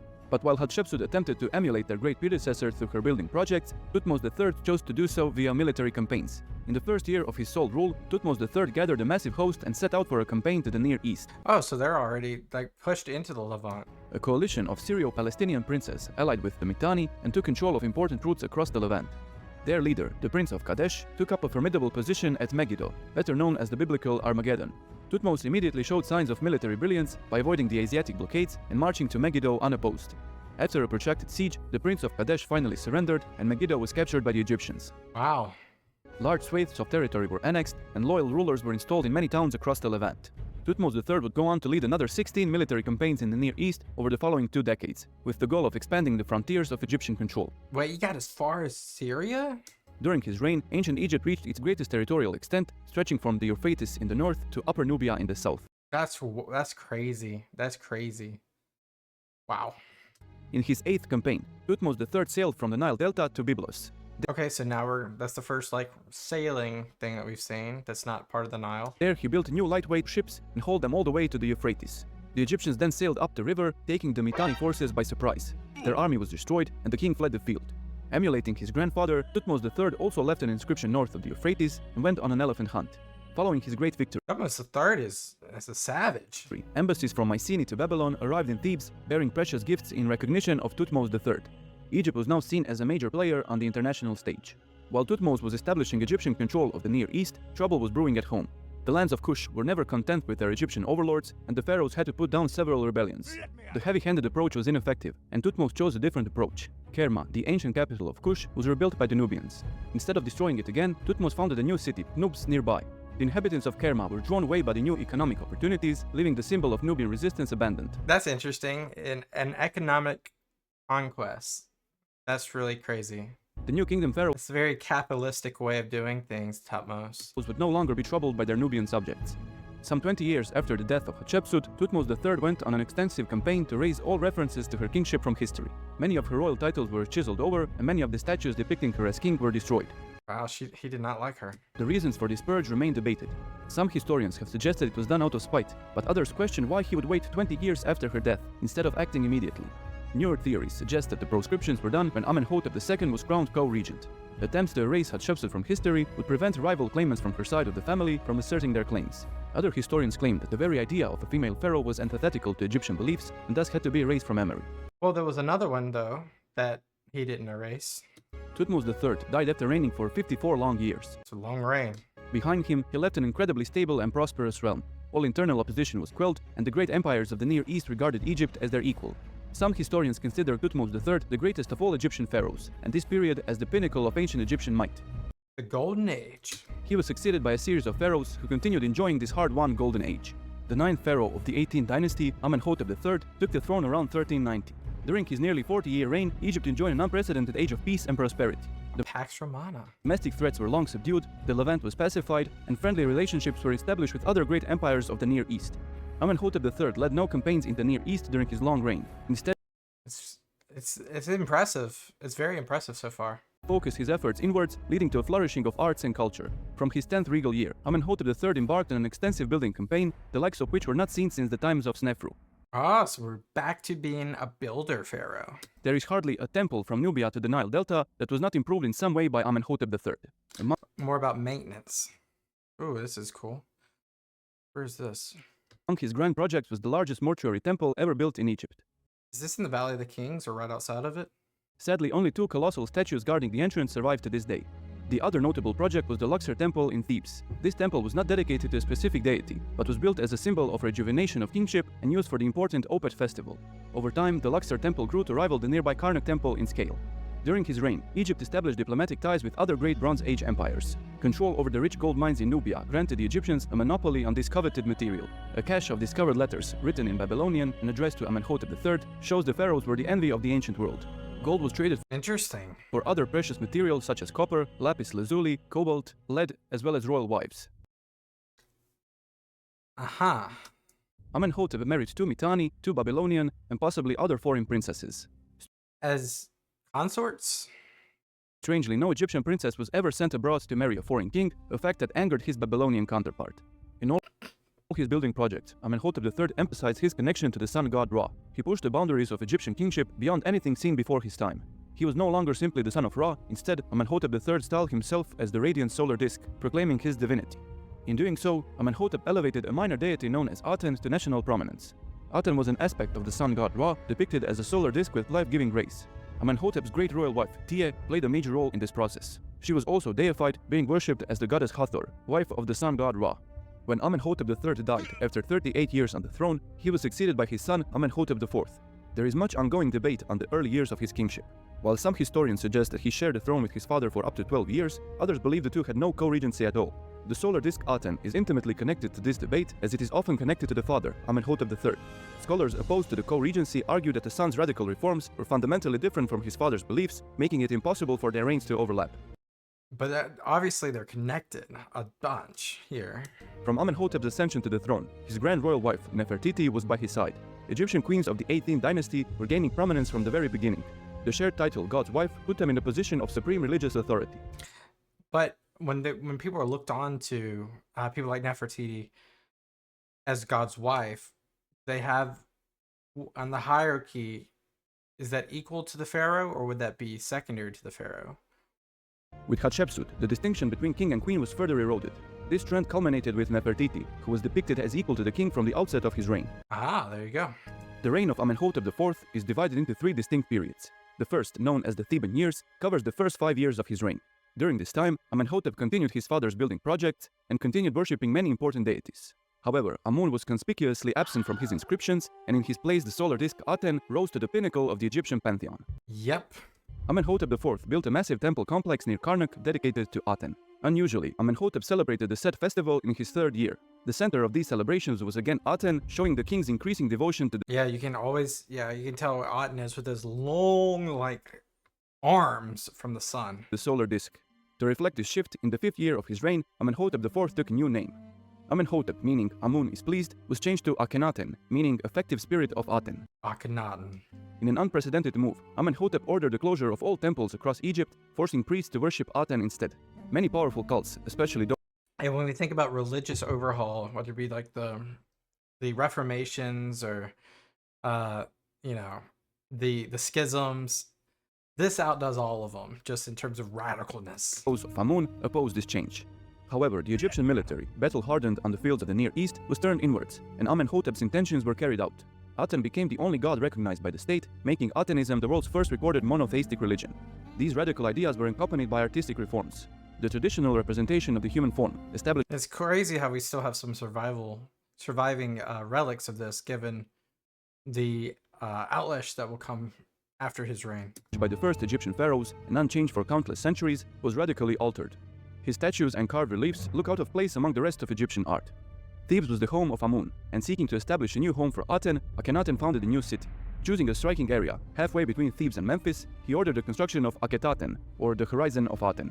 Today, the city is known as Amarna, and the late 18th dynasty, including Amenhotep III and Akhenaten's successors, is referred to as the Amarna period. Large inscriptions were carved into the cliffs near Amarna, giving us great insight into the founding of the city and its layout.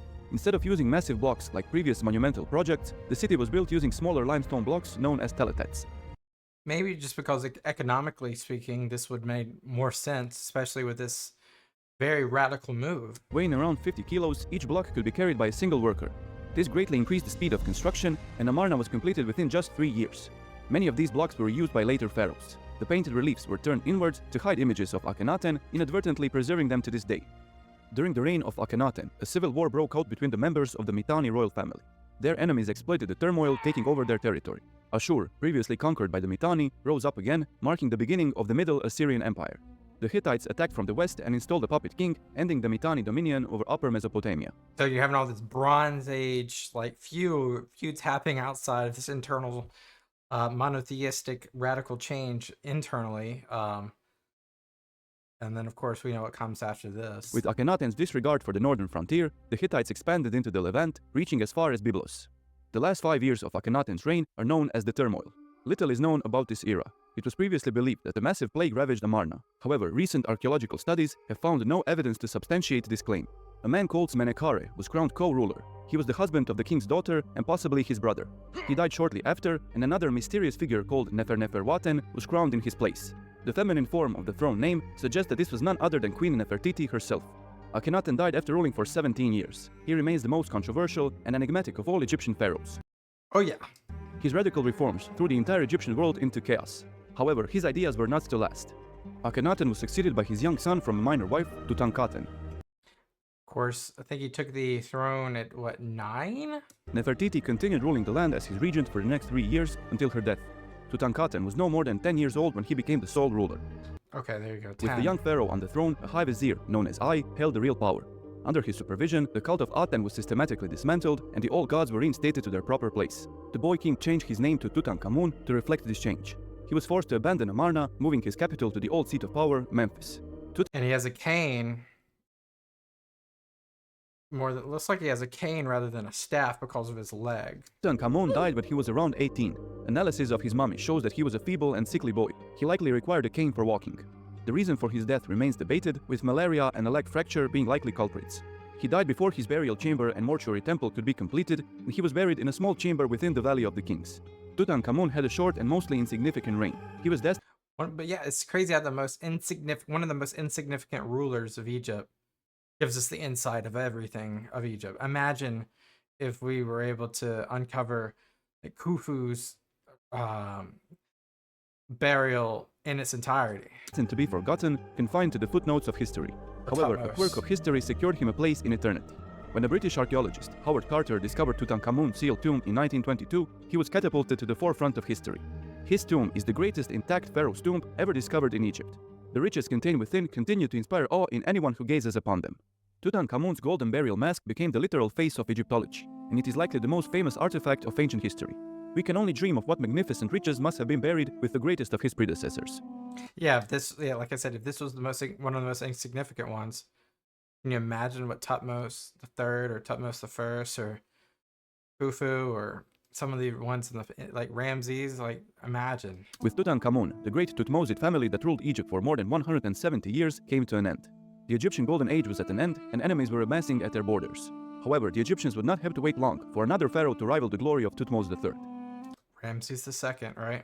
Tutankhamun was succeeded by his vizier Ai, who was already an old man at the time. He ruled for around 4 years. He in turn was succeeded by Tutankhamun's chief general, Horemheb. Horemheb went on an extensive campaign to erase the Amarna rulers from history.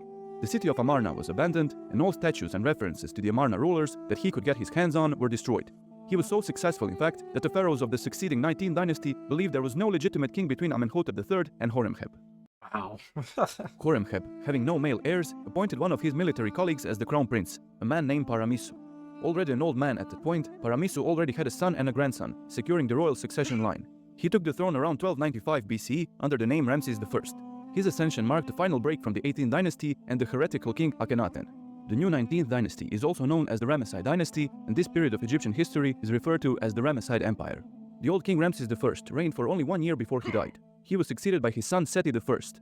Ramesside family came from the former Hyksos capital, Avaris. The city still had a connection to the god Seth, and in a move unseen since the times of King Peribsen of the 2nd dynasty, the royal family was associated with the god Seth, as seen from the pharaoh's very name.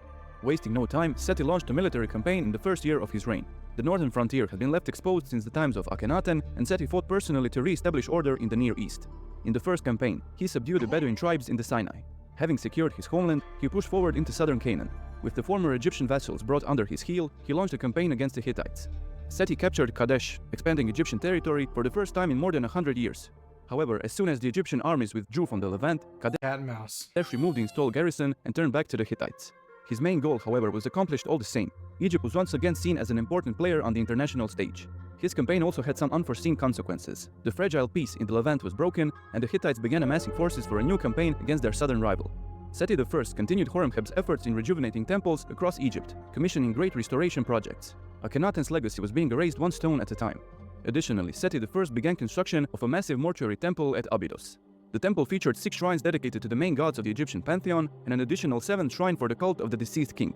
Interesting. So going back to, their origins, really. The temple soon became the center of the cult of Osiris, and the pharaoh secured his place alongside the king of the dead. A large relief carved into the temple depicts Seti and the crown prince Ramses making offerings to 75 earlier kings, stretching all the way back to Menes, the Wow. first pharaoh of unified Egypt. Wow. And this gives us these depictions really give us like a chronological like history that we might not have had. We might have had it somewhere else, but specifically I'm glad that we have it here. The Hyksos kings, Queen Hatshepsut, and the Amarna rulers are all conspicuously absent from this list. Conspicuously. This king list was an invaluable source for reconstructing early Egyptian history. Seti I died after reigning for 11 years. In that brief period, the chaos of the Amarna revolution was truly left behind, and a new age of prosperity was upon his realm. And now we're going to get probably one of the most famous pharaohs of existence. Seti, like the previous New Kingdom pharaohs, was buried in the Valley of the Kings. His tomb, known as KV-17, is the longest in the valley. In contrast to the earlier tombs, all the walls from the entrance to the burial chamber are covered in painted reliefs, making it one of the most remarkable tombs of ancient Egypt. That is really cool. I remember seeing this as well with Manuel Bravo's video. Many rooms also have a painted ceiling with countless golden stars on a deep blue sky. Wow. Seti's son, Ramses, was crowned co-regent near the end of his reign. He took the throne around 1279 as Ramses II, but he is often called Ramses the Great. Having ruled for 67 years, Ramses It's a ton of time. the Great is considered among the greatest of Egyptian pharaohs. In his longevity, he rivals Pepi II. In his military prowess, he conjures the image of Thutmose III reborn. And in his building projects, he surpasses even the great pyramid builder Snefru and his son Khufu. His reign is regarded as the last golden age of Egyptian history, but by its end, it became a source of instability. Early in his tenure, Ramses II led a large expedition to the Near East. His goal, the rebellious city of Kadesh. He gathered a massive host, numbering 16,000 infantry and 2,000 war chariots. His counterpart, Muwatalli II of the Hittites, did likewise and marched to Kadesh in secret. As Ramses approached the city, the locals reported that the Hittite army was at least a 10-day march away. Throwing caution to the wind, Ramses, leading one of his 4 divisions, marched ahead. However, the Hittite king was on the other side of Kadesh, obscured by the fortress. He sent out his 2,500 chariots to cut off Ramses from the rest of the force. The heavy Hittite chariots, designed for shock attacks, rammed into the 2nd division. Completely outmatched by the core of the Hittite army, the Egyptians scattered. The chariots now turned north towards Ramses. The king was surprised while constructing an encampment, and a desperate struggle ensued. The king, accompanied by his Aegean bodyguards, fought desperately among his men. As all hope seemed lost, Egyptian chariots appeared on the horizon. They were transported by ships along the coast and ordered to rendezvous with Ramses near Kadesh. They clashed Convenient. with the Hittite charioteers, inflicting heavy damage. As the rest of the Egyptian army appeared, the two sides disengaged. Another action was fought the following morning, but neither side could make a decisive breakthrough. Reluctantly, the two kings retreated, agreeing on a ceasefire. The core of the Egyptian army was in shambles, and Kadesh remained in Hittite hands.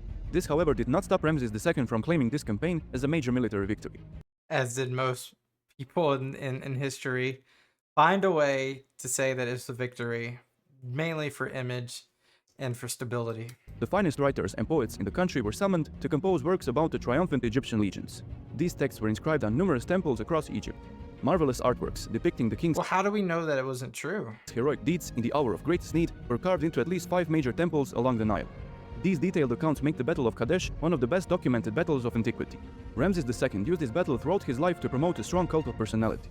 In this, he was quite successful. Even today, Ramses II is seen as the greatest warrior pharaoh in Egyptian history, ahead of even the great Thutmose III. But as we have seen, his greatest military achievement is at best a draw and at worst an abject failure.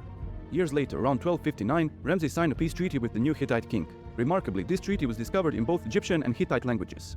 The treaty established a lasting peace between the two nations.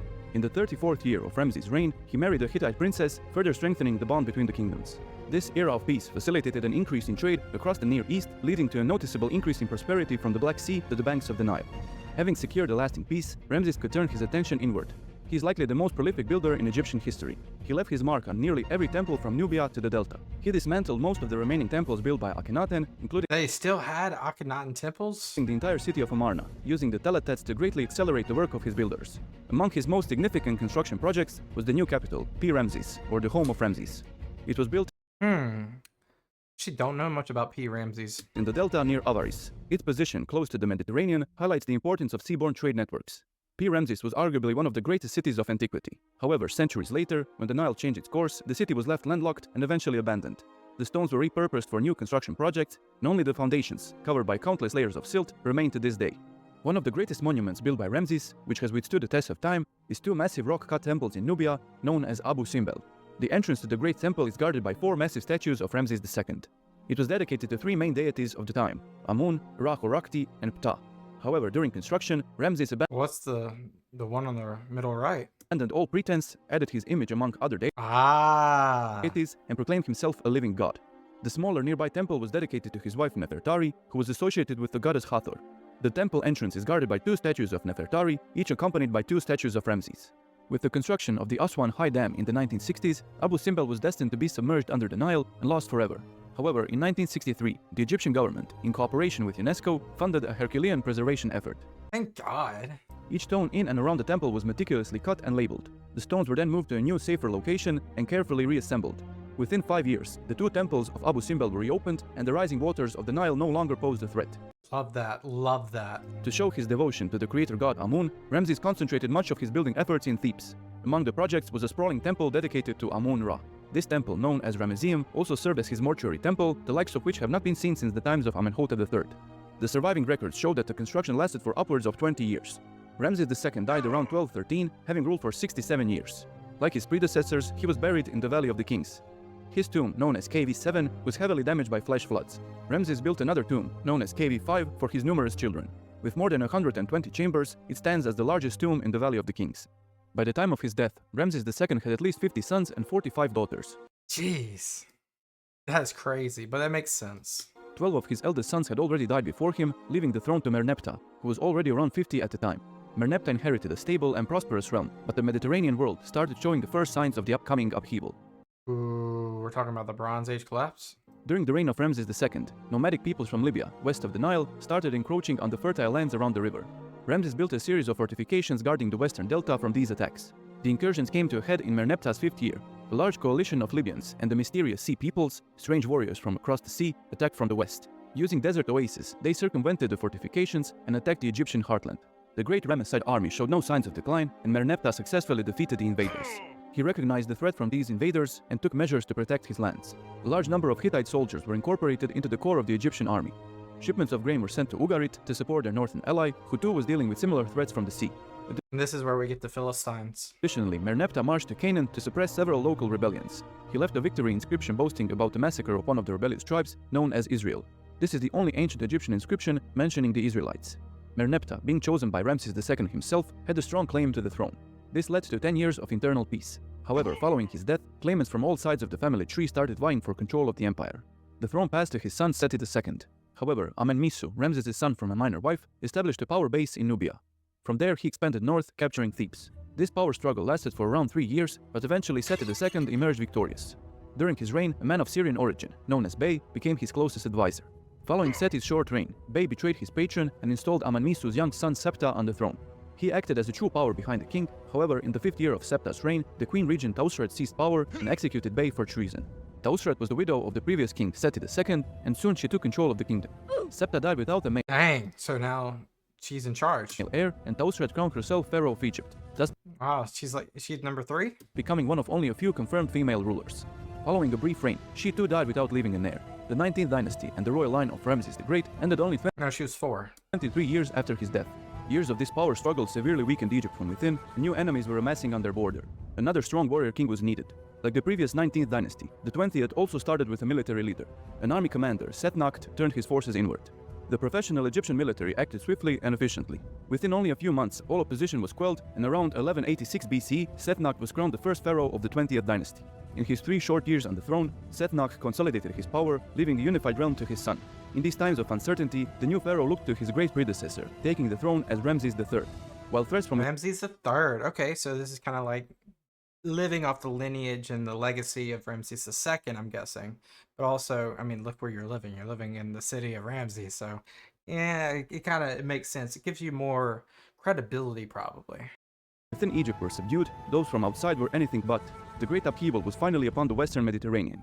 Within a generation, most of the great Bronze Age empires of the Near East would fall to ruin. This period, known as the Late Bronze Age collapse, is shrouded in mystery. We hear of widespread famines and unrest ravaging the old world. These natural disasters were accompanied by invasions from the aforementioned sea peoples. These mysterious invaders, originating from Sicily, southern Italy, the Aegean, and other parts of the Mediterranean, abandoned their homes and sailed eastward in large numbers. While some historians have characterized them as raiders and pirates, others have suggested they were refugees fleeing the same natural disasters afflicting the great empires. Several studies point to a severe climate change event that caused droughts across the eastern Mediterranean. Having heard tales of magnificent kings and marvelous riches, the sea peoples went in search of new lands. What they found instead were the crumbling empires long past their prime. While the Mycenaeans in Greece and the Hittite Empire collapsed, the new warrior pharaoh of Egypt, Ramses III, successfully repelled a massive invasion of the sea peoples. And this is where you get that Ramses III, you have a relief of him fighting the sea peoples. And I said before, that's where you get the Philistines. That was when I was talking, I think, previously, but this actually comes in this point in time when, if I'm remembering it right, Ramses III resettles some of them into modern-day Palestine. The greatest attack came in his 8th regal year. A large coalition of sea people invaded Egypt from the north. As soon as the news of the impending invasion reached the pharaoh, he ordered a mass mobilization. First, Ramses destroyed a massive land force as they advanced through the Levant. The rest of the army, moving across the sea, was lured into the mouth of the Nile, where they were massacred by skilled Egyptian archers. While the other great empires went up in flames, the Egyptians survived, at least for now. To celebrate his victory, Ramses built a mortuary temple inspired by the Ramesseum, strengthening his connection to his great predecessor. The temple, known as Medinet Habu, was inscribed with the scenes of the two battles. Egypt's last great royal monument commemorated its last great military victory. Although Ramses was he didn't show the relief. projecting power to his subjects, trouble was brewing beneath the surface. While the king was preparing for the all-important Set festival, workers in Deir el-Medina went hungry. These workers, excavating and decorating royal tombs in the Valley of the Kings, were some of the most valued state employees. After not receiving pay or provision for some time, they went on the first recorded strike in history. They besieged Wow, the first recorded strike in history. Ramesseum, the main granary in Thebes, demanding food. Although the strike was eventually ended, unrest would continue, culminating in great acts of sacrilege. Ramses' celebrations were short-lived, however. Around 1153, after ruling for 30 years, Ramses III was a target of a harem conspiracy. One of his minor wives, Tia, hoping to place her son on the throne, tried to kill the king. The conspirators were caught, however, and 38 people, including the queen and her son, were sentenced to death. Mere months after the plot was uncovered, Ramses was dead. He was the last great Egyptian pharaoh, but in his wake, he left the country on the brink of collapse, marred by both internal and external struggles. Ramses III was succeeded by several pharaohs of the same name. From Ramses IV to Ramses XI, sons and grandsons of their namesake, these kings had mostly short rules during a period of decline. Several large-scale corruption scandals destabilized the country. State workers went unpaid, leading to rising unrest and rampant tomb robberies. The Libyan Yeah, that's where you get a lot of these treasures taken. nomads roamed freely across the land, harassing the population. During the reign of Ramses VI, the Egyptians lost control of their last possession in the Near East and abandoned the mines in the Sinai Peninsula, and thus ended the great Egyptian empire. The mighty state forged by a long line of great pharaohs was now no more than a shadow of its former glory. The decline of the pharaoh was accompanied and even expedited by the rise of the high priest of Amun. Since the Amarna revolution, the pharaohs had gifted lands and with them power to the primary cult of Egypt. This culminated with Ramses III, who allocated as much as 15% of the land, along with over 100,000 working-age men, in a single decree. It's possible that after this, the cult of Amun controlled roughly one-third of all arable land in Egypt. And there you go. Just like that, power struggle has shifted. It's no wonder then that the high priest of Amun began challenging the authority of the pharaoh. By the late 20th dynasty, the high priest Ramses Nakht had taken control of Thebes, and with it most of Upper Egypt. He recognized the pharaoh in name only. During the reign of Ramses IX, the unthinkable had happened. The workers of Deir el-Medina, fed up with the tough working conditions and lack of adequate provisions, decided to finally enrich themselves. A few daring workers organized the first recorded tomb robberies in the Valley of the Kings. The initial target was Ramses VI, but no tomb was safe. All the protections put in place to safeguard the pharaohs and their treasures were powerless against those who designed them. The men who built these royal tombs were the first to rob them. I mean, that makes sense too, right? Because they know how they're guarded. They know how they can be, entered. They know the geography. They know the layout and where things are. They know. By the time of the last pharaoh of the 20th dynasty, Ramses XI, the situation around Thebes had reached a new low. The countryside was unsafe, tomb robberies increased, and even the great temples were attacked. Viceroy of Kush, a man named Paneksi, marched his armies to Thebes. He clashed with the high priest of Amun, eventually taking the title and the accompanying riches for himself. The king sent his general Pi-Ankh to deal with the rebellious viceroy. The ensuing civil war devastated the Egyptian countryside, and many temples were damaged and looted in the process. Pi-Ankh prevailed and took the title of high priest of Amun for himself. He would go on campaigns to Nubia to pursue the former viceroy and to establish his dominion over the rich region. To fund his campaigns, he ordered the robbing of even more tombs in the valley. Pi-Ankh died suddenly around 1080. He was succeeded by another army general, Herihor. While his predecessor recognized the king, in name at least, Herihor crowned himself the king of Upper Egypt, formally dividing the two lands. Once again. Ramses XI died around 1069, marking the end of the Ramesside dynasty and the final end of the New Kingdom. As the Nile's waterways around Pi Ramses clogged up, the bureaucracy moved to a new capital, Tanis, leaving the house of Ramses abandoned. The mighty Ramses the Great was now no more than a distant memory. Egypt had fallen into the chaos of a third intermediate period, but it would not rise for the fourth time. 2,000 years after Menes united the two lands, the era of truly great Egyptian pharaohs came to an end. After the death of Ramses XI, Smendes took control of Lower Egypt, marking the start of the 21st dynasty. He was likely the son of the high priest Herihor, and the two parts of the kingdom, now divided between Thebes and Tanis, coexisted peacefully. There is no recorded hostility between the two rulers, and instead we hear of aid going both ways. The Theban priests, hoping to preserve the mummies of the pharaohs, removed them from their tombs and buried them in large royal caches. They carefully labeled the mummies before they were reburied. Oh, well, I'd hope so. Upwards of 50 royal mummies, including those of Ramses II, Thutmose III, and other prominent pharaohs, have been discovered near Deir el-Bahari. The marshy lands around the delta again pose problems for archaeologists, and little evidence from this period survived. However, the most magnificent archaeological find from the Third Intermediate Period comes from Tanis. The third pharaoh of the 21st dynasty, Susenes I, was buried within a temple complex. Unlike Tutankhamun's tomb, which was robbed twice in antiquity, Susenes' tomb was found completely intact. Wow, I didn't even know that. He was buried within a sarcophagus made of solid silver, giving him the name Silver Pharaoh. Pure silver was unavailable in Egypt, and it was likely more valuable than gold. His golden burial mask rivals that of Tutankhamun. This shows that the pharaohs of the Third Intermediate Period still commanded considerable wealth. That's interesting. Never knew this. Along with the high priest of Amun in Thebes and the pharaohs in Tanis, another power base existed in Lower Egypt. A large Libyan population settled in the delta. Their influence was concentrated in Bubastis, with their leader known as the Great Chief of the Meshwesh. By the end of the 21st dynasty, the Libyans held significant power, and the last pharaoh, Susenes II, named Sheshonq I his successor. This marks the start of the 22nd dynasty and the start of Libyan rule over Egypt. He appointed his son as the high priest of Amun, ensuring the loyalty of Thebes, and once more united the two lands. With this unification, Egypt was once again strong enough to wage wars in the Near East, and Sheshonq embarked on a military campaign, the likes of which had not been seen since the times of Ramses III. His conquests are well attested to in the Jewish Bible. However, his unification of Egypt... So that's when the Jewish-Egyptian conflicts happen, right there? ...was only short-lived. When he died suddenly around 922, his successors divided power amongst themselves. The central authority was waning, and local officials wrestled increasingly more power from the pharaohs. Almost thinking about this like the Chinese warlords age, where the empire crumbles and comes into warlord states. The country was more divided than ever, and several families claimed the kingship of Upper and Lower Egypt. They are known as the 23rd and 24th dynasties. During this time of instability, Nubian kings gained independence for the first time since Thutmose I. Slowly, as Upper Egypt was facing increasing unrest, the Nubians conquered Thebes, largely expanding their territory. And this is when Nubia basically outlasts them all, right? Around 728, a Nubian king, Pie, gathered his forces and marched on Lower Egypt. He faced no united opposition, but defeated several local chieftains, one after another.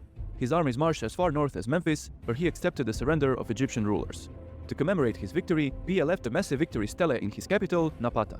The text inscribed on the stele is the longest royal inscription discovered in Egypt, and one of the greatest works of Egyptian literature. Although Pie defeated the rulers of Lower Egypt, he didn't annex their territory. That task was left to his successor, Shabako, who around 715 defeated the last independent king in the north. The Nubians conquered the delta and moved the capital to Memphis, starting the reign of the 25th dynasty. The king's main... So just like that, you have an outsider becoming the Nubians, who were once like secondary to the Egyptians, now being the Egyptians. Maintained a connection with their homeland, where most of them were buried. Inspired by their great predecessors of the Old Kingdom, they built pyramid tombs. These quite interesting, these pyramids, almost looking like the mausoleum pyramids of the Appian Way. Nubian pyramids are far smaller than their Egyptian counterparts, and they are built with much steeper angles. The rule of the Nubian kings coincided with the rise of the Neo-Assyrian Empire. Although the Egyptians managed to hold back the Assyrians in southern Canaan for some time, in 671, King Esarhaddon swept through Lower Egypt and captured Memphis. Pharaoh Taharka managed to escape south, and as soon as the Assyrian forces withdrew, he recaptured the capital. Esarhaddon organized a new campaign to Egypt in 669, but he died on the way. His successor, Ashurbanipal, after consolidating power at home, marched to Egypt in 667. He pursued the pharaoh from Memphis to Thebes, looting the Egyptian countryside and ravaging the ancient capitals. Ashurbanipal left a puppet king in charge and returned to Nineveh. Taharka's successor, Tantamani, reconquered Memphis, killing the puppet king. Back and forth, cat and mouse. Enraged, Ashurbanipal assembled a massive host and marched to Egypt in 663. His army was unstoppable, defeating the Nubian king near Memphis. He continued upriver, reaching the heart of Upper Egypt. During the ensuing sack of Thebes, the city was ravaged by the Assyrian forces. Many of the riches accumulated by the great pharaohs were carried off. The son of the old puppet king, Psamtik I, was installed as the new ruler of Egypt. We're gonna get Persia soon. Employing a mercenary force, Psamtik removed all opposition from the country, crowning himself the king of the two lands. After nearly 400 years, Egypt was once more united under a native Egyptian pharaoh. His ascension to the throne marks the end of the Third Intermediate Period and the start of the last era of independent Egypt, known as the Late Period. Psamtik I is among the longest reigning pharaohs in Egyptian history, having sat on the throne for 54 years. During this reign, the Egyptians established good relations with the Greeks, who even founded a colony on the Nile known as Naucratis. Interesting. This city served as a major trading hub with large quantities of Egyptian grain exported to Greece and beyond. Now the Greeks, that's no different than their colonies in Italy and Spain and so forth, I'm guessing. During this period, Egyptian pharaohs increasingly relied on Greek mercenaries who far surpassed the outdated Egyptian military. The first traces of iron smelting in Egypt come from Naucratis, though it is possible that ironworking was already present in the region. Psamtik I maintained a good relationship with Ashurbanipal, and as the Assyrians faced increased threats from the outside, the Egyptians sent several armies to their aid. They were unable to save them, and in 609 the Neo-Assyrian Empire fell to the forces of the rising Neo-Babylonian Empire. In the aftermath, the Egyptians asserted their dominion over the Levant by installing loyal rulers, but their imperial ambitions proved short-lived. The great Babylonian king Nebuchadnezzar II led several campaigns into the Levant, even entering Egyptian territory. However, he was pushed back, and the Sinai Peninsula was re-established as the Egyptian northern border. With the Babylonians preoccupied with the Jewish revolt, the Egyptians could turn southward. Pharaoh Psamtik II invaded Nubia in 592, leading a large force of Greek mercenaries. He defeated the Kushite forces but was unable to conquer the region. Following this attack, the Nubians turned away from Egypt, relocating their capital to Meroe, a city south of the Fifth Cataract. Returning to Egypt, Psamtik destroyed many of the Nubian monuments of the 25th dynasty, hoping to erase the Kushite kings from memory. Yeah, that was a time in history they don't like because the outsiders took over. Egyptians continued struggling against the encroaching Babylonians, but soon they would face a new, far greater threat. Cyrus the Great, king of Persia, revolted against his Median overlord and in 550 won a decisive victory. He took control of the army, And just like that, history goes crazy here. marking the end of the Median kingdom and the start of the Achaemenid Empire. Persian forces swiftly conquered large swathes of territory, and in 539 they captured Babylon, marking the end of the Neo-Babylonian Empire. Under Cyrus the Great, the Achaemenid Empire stretched from the Indus Valley to the Mediterranean, making it the largest empire up to that point. Cyrus was succeeded by his eldest son, Cambyses II, who continued his father's expansionist policies and invaded Egypt in 525. Egyptian pharaoh Psamtik III gathered his forces in the eastern delta, but he was soundly defeated by the mighty Persian army. He withdrew to Memphis, but after a long siege, the city was taken and the pharaoh deposed. Cambyses adopted Egyptian royal titles and crowned himself the king of the two lands. He left a satrap, a Persian nobleman, serving as a provincial governor in charge of Egypt and returned to his homeland. Egypt was allowed the degree of autonomy under Persian rule. Most of the discovered documents show that the lives of ordinary Egyptians continued without major disruptions. As part of the vast Achaemenid Empire, new trade opportunities Yeah, look how big that thing is. My gosh. One of the largest ever at this time, if not the largest ever at this time. opened and the country prospered. Persian engineers introduced several innovations, most notably a special type of underground irrigation system that further increased the available farmland. Darius the Great completed the Canal of the Pharaohs, connecting the Nile and the Red Sea. This canal created a new highway for transporting goods to the Persian heartland. Darius also reorganized the legal system by ordering scholars to collect every old Egyptian law. This massive project lasted for 10 years, and by the end they produced the Demotic and Aramaic versions of the collection. It earned Darius the title Great Lawgiver of Egypt. Even though the Persians invested heavily in Egypt, hoping to make it a core part of the empire, some Egyptians still opposed their rule. During the reign of Darius II, an Egyptian named Amirtaeus, a descendant of the pharaohs of the 26th dynasty, organized a guerrilla campaign against the Persians. When Darius II died suddenly in 404, his Power vacuum. sons fought for the throne, and Amirtaeus seized this opportunity to declare Egyptian independence. His reign was short-lived, however, as several different local families competed for power. After Artaxerxes II secured the Persian throne in 373, he sent a massive host, numbering over 200,000 soldiers by some accounts, to recapture Egypt. However, the Egyptians, now under Nectanebo I and aided by Greek mercenaries, successfully repelled the assault. I don't think it was 200,000. The Egyptians maintained their independence, but constant squabbles for the throne left the country weakened. 30 years after his father's failed invasion, the new Persian king, Artaxerxes III, led a large army into Egypt, intent on finally putting a stop to this rebellion. His forces, aided by a large number of Greek mercenaries, soundly defeated the Egyptian king Nectanebo II, who is considered the last native ruler of ancient Egypt. After the defeat, he fled south, and his ultimate fate remains unknown. Artaxerxes III was the first Persian king who didn't take Egyptian royal titles. And, well, Persia's gonna be, the Achaemenids are gonna have to fight somebody else real quickly now. He plundered many Egyptian temples, taking considerable wealth back to Persia. Artaxerxes instituted a reign of terror and imposed harsh taxes on the country, aiming to weaken Egypt so it could never again revolt against Persian rule. he returned to his homeland, unaware that the end of his own dynasty was fast approaching. A young king from Macedon, Alexander the Great, crossed the Hellespont in 334 BCE and invaded the mighty Achaemenid Empire. He swiftly defeated the Anatolian satraps at the Battle of Granicus and continued east. He met the last Persian king, Darius III, at the Battle of Issus. Although heavily outnumbered by the Persians, the young Macedonian king led a decisive charge and broke the Persian line. King Darius fled and his armies crumbled. Alexander continued his march, moving down the Levant. After a prolonged siege of Tyre in 332, he finally entered Egypt. He was seen as a liberator and his armies were welcomed with open arms. Alexander was crowned in Memphis in the style of the great pharaohs of old. Looking up to his great predecessors, he declared Zeus Ammon his father. Alexander's conquest of Egypt marks the end of the late period of Egyptian history and the start of the Greco-Roman era that would last for almost 1,000 years. Alexander restored some of the Egyptian temples neglected by the Persian rulers and reformed the taxation system. He founded a new city, Alexandria, which would serve as the new seat of power. Alexander the Great left Egypt in 331, never to return. By the following year, Alexander completed his conquest of the Achaemenid Empire. He continued pushing eastward, reaching the Indus Valley. However, his troops mutinied and he was forced to turn back, never reaching the end of the world. Alexander the Great returned to Babylon in 323 to plan his next campaign. Following a day of heavy drinking, Alexander developed a high fever and died after several days of agonizing pain. He was only 32 at the time and ruling the Only 32. largest empire on earth. His death marks the end of the Greek classical era and the start of the Hellenistic period. His closest generals, known as the Diadochi, divided his great empire among themselves. Ptolemy I Soter was named the satrap of Egypt under the nominal king Philip III. In 321, several generals, including Antipater, Antigonus, and Ptolemy, formed a coalition against Perdiccas, the regent of the Macedonian Empire, and the first war of the Diadochi started. While Alexander's body was on its way to Macedonia, where it would be laid to rest, Ptolemy stole it and brought it to Egypt. The following year, Perdiccas entered Egypt, hoping to recapture the body. After a failed attempt to cross the Nile, he was killed by some of his generals, and the first war of the Diadochi came to an end. One of the conspirators, Seleucus, was awarded the satrapy of Babylon, one of the wealthiest provinces in the empire. He used his wealth to quickly expand his holdings, becoming a major player in the Hellenistic world. Although the first war was over, hostilities within the empire continued, with several more wars fought in quick succession. In 306, Antigonus crowned himself king, and other Diadochi soon followed, marking the final end of the Macedonian Empire. The following year, Ptolemy I was officially crowned pharaoh of Egypt, taking the old Egyptian royal titles.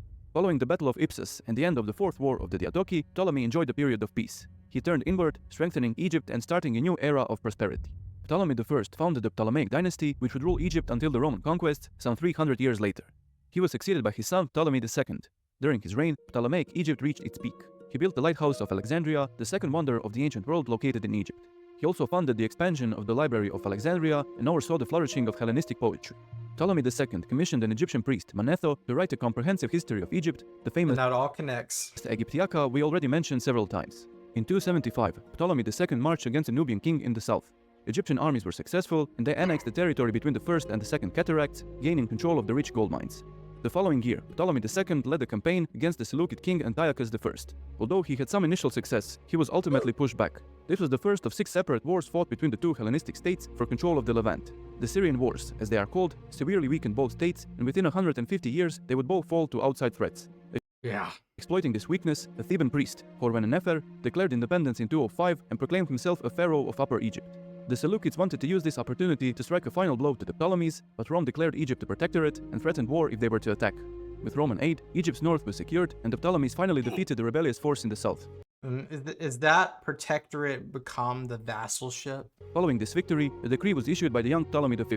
The inscription was written in Egyptian using both hieroglyphic and demotic scripts, but it was also written in Greek, allowing That's the Rosetta Stone. it to be read by the Egyptian pharaoh. Being inscribed on a hard granite rock, it was later used in the construction of the fort near the town of Rosetta. When the French army, under the General Napoleon, entered Egypt in 1799, they discovered this inscription.